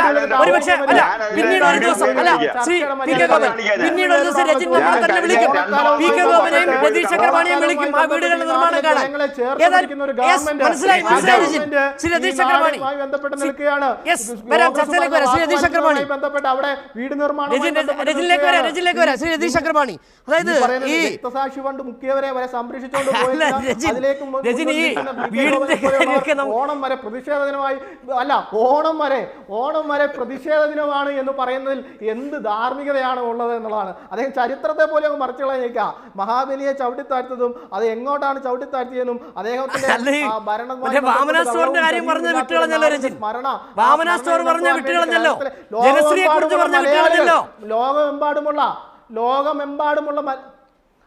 ലോകമെമ്പാടുമുള്ള മലയാളികൾ ഓണം ആഘോഷിക്കാൻ നിൽക്കുമ്പോൾ കേരളത്തിലെ ജനങ്ങളെ ചേർത്ത് പിടിച്ചുകൊണ്ട് എല്ലാ രീതിയിലും നിങ്ങളെല്ലാം കാണാതെ പോയ ആളുകളെ വരെ ചേർത്ത് പിടിച്ചുകൊണ്ട് മുന്നോട്ട് പോവുകയാണ്. ഈ നാട്ടിൽ കഴിഞ്ഞ ഓണത്തിനാണെങ്കിൽ ലഹരികളുടെ കുംഭകോണം നടന്നെടുത്ത് ഓപ്പറേഷൻ തുഫാനുമായി ബന്ധപ്പെട്ട് വലിയ പദ്ധതിയുമായി ബന്ധപ്പെട്ട് ഈ അനേകായ കേസുകൾ രജിസ്റ്റർ ചെയ്ത ആളുകളെ പൂട്ടിക്കൊണ്ട് ഇപ്പോൾ ഒരു അക്രമ സംഭവവും ഇല്ലാതെ ലഹരി വീട്ട് നടത്തിക്കൊണ്ടിരിക്കുന്ന പോലീസ് സംവിധാനം ഓപ്പറേഷൻ തുഫാൻ നടപ്പിലാക്കിക്കൊണ്ടിരിക്കുന്ന രതീഷ് ചക്രപാണി എന്നാൽ ഈ തൂഫാന്റെ കാര്യം രജിനിലേക്ക് മടങ്ങി വരാം. സമയമുണ്ടല്ലോ. രതീഷ് ചക്രപാണി അതായത് ഒരുപക്ഷെ ഈ വിഷയം, അതായത് തൂഫാൻ വിഷയം രജിൻ തന്നെ കൊണ്ടിട്ട് എന്നാണ്. എന്തായാലും രജിൻ അറിഞ്ഞില്ല എന്ന് തോന്നുന്നു ഈ പദ്ധതി പൂട്ടിച്ചത്. അതായത് പി കെ ഗോവൻ പറയാം, ഈ പദ്ധതി തൂഫാൻ പദ്ധതി പൂട്ടിയതും വി ഡി സതീശന്റെ MDMA കോർഡിനേറ്റേഴ്സുമായി ഇടപെടലും ഒക്കെ എന്തായാലും രജിൻ തന്നെ ഒരിക്കൽ കൂടി ഓർമ്മിപ്പിച്ചിട്ടുണ്ട്. അതിൽ തന്നെ നുണ താങ്കൾ സൂചിപ്പിക്കുകയും ചെയ്തു. അതുമായി ബന്ധപ്പെട്ട് 2023 നവകേരള മാർച്ച് സദസ്സുമായി ബന്ധപ്പെട്ടാണ് ആദ്യമായി ഈ MDMA കേസ് പ്രതിയെ പരിചയപ്പെട്ടതെന്ന് പറയുന്നത്. പിന്നീട് കണക്കുകൾ വിവരങ്ങൾ പുറത്തുനിന്ന് 2023 മുതൽ പരിചയമുണ്ടെന്നൊക്കെ വരികയും ചെയ്തു. ഈ കള്ളങ്ങൾ ഓരോന്ന് പൊളിയുമ്പോഴും വീണ്ടും വീണ്ടും പുതിയ കള്ളങ്ങൾ പറഞ്ഞുകൊണ്ടേ ഇരിക്കുകയാണ്. ഏതായാലും തൂഫാന്റെ കാര്യം പൊളിഞ്ഞു പോയി എന്നുള്ളതും പൂട്ടി എന്നുള്ളതും രജിൻ അറിഞ്ഞിട്ടുണ്ടാവില്ല. രതീഷ് ചക്രപാണി,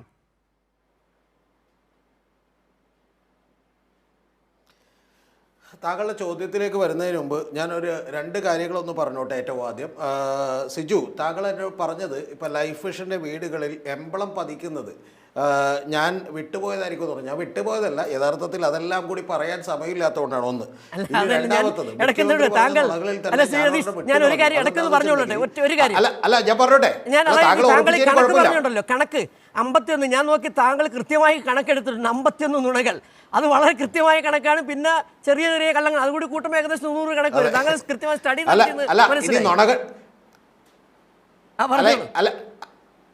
അല്ല ഇനി ഒരു നുണ കൂടി ഞാൻ പറയാതെ വിട്ടുപോയിട്ടുണ്ട്. അതെന്താണെന്ന് വെച്ചാൽ ഇന്റർനാഷണൽ നുണയായിരുന്നു. അത് ശരിക്കും പറഞ്ഞാൽ ബിസിനസ് ലോകം ഞെട്ടിയ നുണയാണ്. ആ നുണ എന്താണെന്ന് വെച്ചിട്ടുണ്ടെങ്കിൽ ടാറ്റയുടെ 10,000 കോടി രൂപയുടെ ഷിപ്പ് ബിൽഡിംഗ് കമ്പനി വരുന്നു എന്നാണ്. അത് ലോകം മുഴുവൻ ഞെട്ടി. കാരണം എന്താണെന്നറിയോ, ടാറ്റയ്ക്ക് 100ഓളം വരുന്ന കമ്പനികളുണ്ടെങ്കിൽ പോലും അതിൽ ഒരെണ്ണം പോലും ഷിപ്പ് ബിൽഡിങ്ങുമായി ബന്ധപ്പെട്ടതില്ല. അവർ ബോട്ട് നിർമ്മാണവുമായി ബന്ധപ്പെട്ട ഒരു ചെറിയ കമ്പനിയുണ്ട്, അത് തന്നെ വളരെ ചെറിയ സബ്സിഡിയറിയാണ്. അപ്പോൾ അത്തരത്തിൽ ഈ പറയുന്ന സത്യം പറഞ്ഞിട്ടുണ്ടെങ്കിൽ വിദേശത്തുള്ള വലിയ ബിസിനസ് ആളുകളടക്കം യഥാർത്ഥത്തിൽ ഞെട്ടിപ്പോയി. ടാറ്റ പുതിയതായിട്ടൊരു ഷിപ്പ് ബിൽഡിംഗ് കമ്പനി തുടങ്ങുന്നു, ആ തുടങ്ങുന്ന കമ്പനി കേരളത്തിൽ തന്നെ ഇൻവെസ്റ്റ് ചെയ്യുന്നു എന്ന് പറഞ്ഞു. യഥാർത്ഥത്തിൽ ഈ പറയുന്ന KMRലുമായി ബന്ധപ്പെട്ട് 30 കോടി രൂപ മറ്റേ KMRലുമായി ബന്ധപ്പെട്ട് KMMLുമായി ബന്ധപ്പെട്ട് ഒരു 300 കോടി രൂപയുടെ ഒരു പ്രൊജക്റ്റ് വന്നതിനെക്കുറിച്ചാണ് അദ്ദേഹം ആ കള്ളം പറഞ്ഞത്. അങ്ങനെ നിരവധി കാര്യങ്ങൾ വിട്ടുപോയിട്ടുണ്ട്. എന്താണെങ്കിലും അതേ അവിടെ നിൽക്കട്ടെ. റജിനസ് ഉണ്ണിത്താൻ ഇപ്പോൾ പറഞ്ഞുകൊണ്ടിരുന്നപ്പോൾ ഒരു കാര്യം റജിനസ് ഉണ്ണിത്താൻ പറഞ്ഞു. അത് റജിൻ തന്നെ മനസ്സിലായത് പ്രശ്നമാണെന്ന് പറഞ്ഞ് പതുക്കെ അങ്ങ് വിട്ടു. അതെന്താണെന്ന് വെച്ചിട്ടുണ്ടെങ്കിൽ പഞ്ചായത്ത് മെമ്പർമാർക്കൊക്കെ ഈ പറയുന്ന പോലെ വരുമാനം കൂട്ടി അത് ഒരിക്കലും അവർക്കെടുക്കാൻ കഴിയില്ല, അവരുമായി ബന്ധപ്പെട്ട ആളുകൾക്ക് വിനിയോഗിക്കേണ്ടി വരുമെന്ന്. ആളുകളുടെ കയ്യിലുള്ള പണമുണ്ട്, വളരെ സന്തോഷത്തിലാണെങ്കിൽ പിന്നെ പഞ്ചായത്ത് മെമ്പർമാർ പണം കൊടുത്തൊന്നും സഹായിക്കേണ്ടി വരില്ലല്ലോ. അപ്പോൾ അതുകൊണ്ട് റജിൻ തന്നെ പറയുന്ന കാര്യങ്ങളിൽ വലിയ അതിശയോക്തിയുണ്ട് ഒന്ന്. ഇനി രണ്ടാമത്തത്, റജിൻ യഥാർത്ഥത്തിൽ എനിക്ക് തോന്നണത് വയനാടല്ല പോയേക്കണത്, മലപ്പുറത്തോ എറണാകുളത്തോ വന്നിറങ്ങി വയനാടാണെന്ന് വിചാരിച്ചെന്നാണ് എൻ്റെ തോന്നൽ. കാരണം അവിടെ ആകുമ്പോൾ ഒരു 100 200 അല്ല വേണമെങ്കിൽ 500 1000 വീടുകളോ കാണാം.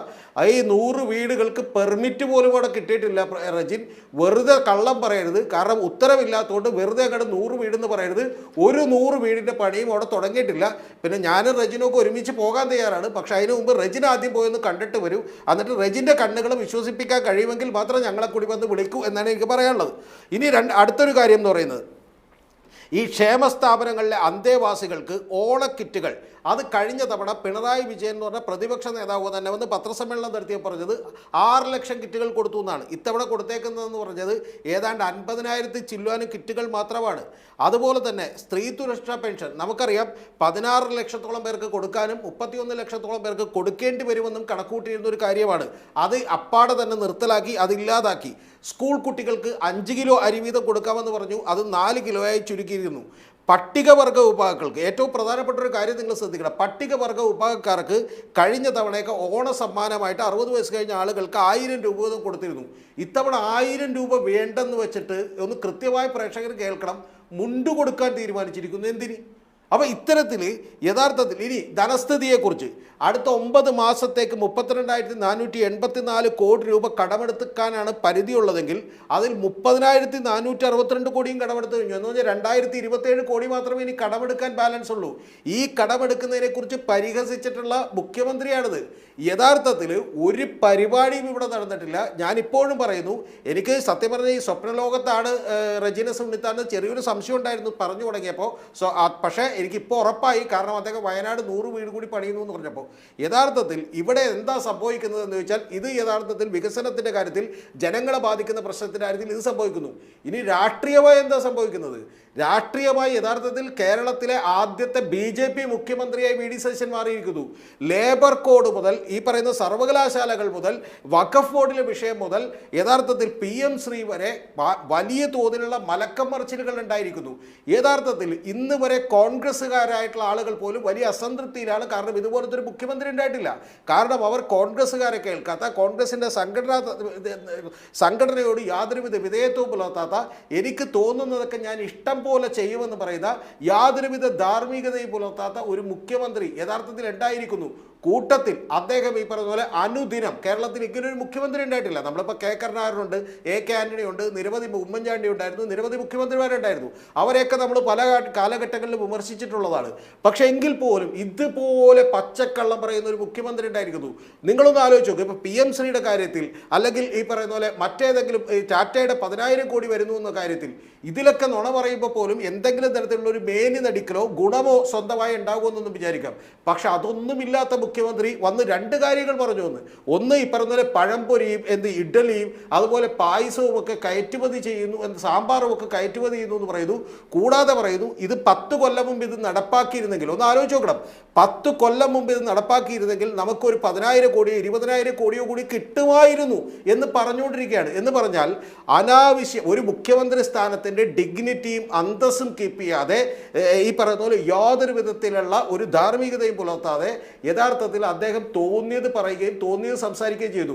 ഇനി ഇപ്പം പോലും റെജിന സുന്നിത്താനടക്കം കോൺഗ്രസിലെ ഒരു നേതാവ് KC വേണുഗോപാലടക്കം, ഞാൻ ഉത്തരവാദിത്വത്തോടെ പറയുന്നു, KC വേണുഗോപാലടക്കം ഒരു നേതാവിനും അറിയാത്തൊരു കാര്യമുണ്ടല്ലോ, കേരളത്തിലേക്ക് വരാൻ പോകുന്ന വമ്പൻ ഇൻവെസ്റ്റർ ആരാണ്, തമിഴ്നാട് തട്ടിക്കൊണ്ടുപോകാൻ നോക്കിയിട്ടുള്ള വമ്പൻ ഇൻവെസ്റ്റർ ആരാണ്, ആർക്കും അറിയില്ല. KPCC പണിയുന്ന വീടുകൾ എത്രയാണ്? KPCC ഇതുവരെ അവകാശപ്പെട്ടിട്ടില്ല 100 വീടുകൾ ഞങ്ങൾ പണിയാൻ തുടങ്ങി എന്നുള്ളത്. അപ്പോൾ ഇത്തരത്തിൽ യാതൊരുവിധ ധാരണകളുമില്ലാത്ത ഒരു ഗവൺമെൻറ് മുന്നോട്ട് പോകുന്നു. ആ ഗവൺമെൻറ് യഥാർത്ഥത്തിൽ സംഘപരിവാർ അജണ്ടകൾ നടപ്പിലാക്കുന്നു. BJP തന്നെ ഇരുന്ന് പറയുന്നു ഞങ്ങളുടെ അജണ്ടകൾ നടപ്പിലാക്കുന്ന ഒരു മുഖ്യമന്ത്രിയെ ഞങ്ങൾക്ക് കിട്ടിയിരിക്കുന്നു എന്ന് പറയുന്നു.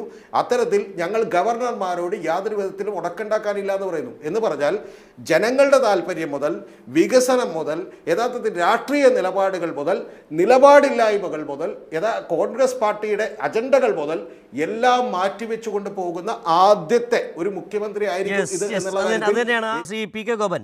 അതായത് നേരത്തെ താങ്കൾ ലിസ്റ്റ് ഔട്ട് ചെയ്തതിനകത്ത് സപ്ലൈകോ നുണയുണ്ട്, വിഴിഞ്ഞ നുണയുണ്ട്, സംരംഭക നുണ കൂടി താങ്കൾ പറഞ്ഞു എന്നാണ് തോന്നുന്നത്. ഏതായാലും ഈ നുണകൾ ഇങ്ങനെ പറഞ്ഞുകൊണ്ടിരുന്നാൽ 2 കാര്യങ്ങൾ. ഒന്ന്, കേരളത്തിലുള്ളവർ കൃത്യമായി തിരിച്ചറിഞ്ഞു കഴിഞ്ഞു. രണ്ടാമത്തെ പ്രശ്നമാണ് കോൺഗ്രസ് ഇതെങ്ങനെ VD സതീശൻ എന്ന് പറയുന്ന മുഖ്യമന്ത്രിയെ കൈകാര്യം ചെയ്യും, എന്തായിരിക്കും VD സതീശൻ എന്ന് പറയുന്ന മുഖ്യമന്ത്രിയുടെ ഭാവി, അതോടൊപ്പം തന്നെ കോൺഗ്രസ് എന്ന് പറയുന്ന പാർട്ടി എടുക്കുന്ന നിലപാടെന്ന് വളരെ ചുരുങ്ങിയ വാക്കുകൾ പറഞ്ഞു നമുക്ക് ഈ ചർച്ചയുടെ അവസാനിപ്പിക്കാം. അല്ല, അതൊരു മുൻ ചർച്ചയിൽ ഞാൻ സൂചിപ്പിച്ച കാര്യമാണ്. ശ്രീ K കരുണാകരൻ, ശ്രീ ആന്റണി, ശ്രീ ഉമ്മൻചാണ്ടി സാറ് തുടങ്ങിയ കാലത്ത് അവരുടെ ആഭ്യന്തര കലഹങ്ങൾ വികസിച്ചു വന്ന് മുഖ്യമന്ത്രിയായിരുന്ന ആളെ ഒഴിവാക്കി വിട്ട് പകരം ആളെ കൊണ്ടുവരുന്ന ആ ചർച്ചയിൽ പുതിയ കാലത്ത് സംഭവിക്കാൻ പോകുന്നത് VD സതീശൻ പറയുന്ന ഈ നുണക്കൊട്ടാരങ്ങൾ കാരണം അവരുടെ സാധാരണ പ്രവർത്തകർക്ക് ജനങ്ങളെ അഭിമുഖീകരിക്കാൻ കഴിയാത്തൊരു സാഹചര്യം വന്നിരിക്കുന്നു എന്ന രൂപത്തിലായിരിക്കും അവരുടെ ആഭ്യന്തര പ്രശ്നങ്ങൾ വർദ്ധിച്ചു വരാൻ പോകുന്നത്. ഓരോ കാര്യത്തിൽ ഇപ്പൊ തന്നെ ഇവിടെ ചർച്ചയിൽ പങ്കെടുത്ത കോൺഗ്രസ് പ്രതിനിധി ശ്രീ വി ഡി സതീശന്റെ ഉറ്റ അനുയായിയാണ് തെളിയിക്കുന്ന വിധത്തിലാണ് അദ്ദേഹം 100 വീടിന്റെ കഥ പറഞ്ഞത്. അങ്ങനെ ഒരു വീടേ അവിടെ പണിയുന്നില്ല. അത് കേരളത്തിൽ ചർച്ചയാകാൻ പോവുകയാണ്. പുതിയ ചർച്ചയായിട്ട് നേരത്തെ ഉള്ള ചർച്ചയാണ്, ഇനി അത് ചർച്ചയാകാൻ പോവുകയാണ്. അതുകൊണ്ട് കോൺഗ്രസിലെ ഈ 3 മുഖ്യമന്ത്രിമാർ ആകാൻ നിൽക്കുന്നവരിൽ അടുത്ത ആളിലേക്ക് ഇത് പകരാനുള്ള ഒരു പ്രശ്നം ഇദ്ദേഹം വളരെ തെറ്റായ തരത്തിൽ കോൺഗ്രസ് പാർട്ടിക്കകത്ത് പോലും ഇന്നലെ തന്നെ ഒരു ജില്ലയുടെ പ്രഖ്യാപനം വന്നു കണ്ടില്ലേ? കോൺഗ്രസിനകത്ത് എവിടെയെങ്കിലും ഇത് ആലോചിച്ചോ ഇല്ലയോ എന്ന് അവരുടെ ചർച്ച നടന്നുകൊണ്ടിരിക്കുകയാണ്. കുട്ടനാട് MLA കൈകാര്യം ചെയ്ത് കണ്ടില്ലേ? അതുകൊണ്ട് ആ പാർട്ടിക്കകത്ത് തന്നെ ഈ നുണപറച്ചിൽ ആയിരിക്കും ഒരു പുതിയ രാഷ്ട്രീയ സംഭവവികാസമായി വളരാൻ പോകുന്നതെന്നാണ് എനിക്ക് തോന്നുന്നത്. ശരി, വളരെ നന്ദി. ഈ ചർച്ചയിൽ പങ്കെടുത്ത CPK ഗോപൻ, രജിൻ എസ് ഉണ്ണിത്താൻ, രതീഷ് ചക്രപാണി. ഈ ചർച്ച ഇവിടെ അവസാനിപ്പിക്കണം. ഏതായാലും രജിൻ ഉൾപ്പെടെയുള്ള കോൺഗ്രസ് നേതാക്കൾ വല്ലാതെ പാടുപെടുന്നുണ്ട്. VD സതീശൻ പറഞ്ഞുകൊണ്ടേയിരിക്കുന്ന നുണകൾ. ഇനിയും നമുക്ക് നുണകളെക്കുറിച്ച് തന്നെ പറയാം. വരും ദിവസങ്ങളിൽ ചർച്ചകൾ തുടരുകയും ചെയ്യാം. വളരെ നന്ദി ചർച്ചയിൽ പങ്കെടുത്ത 3 പേർക്ക്.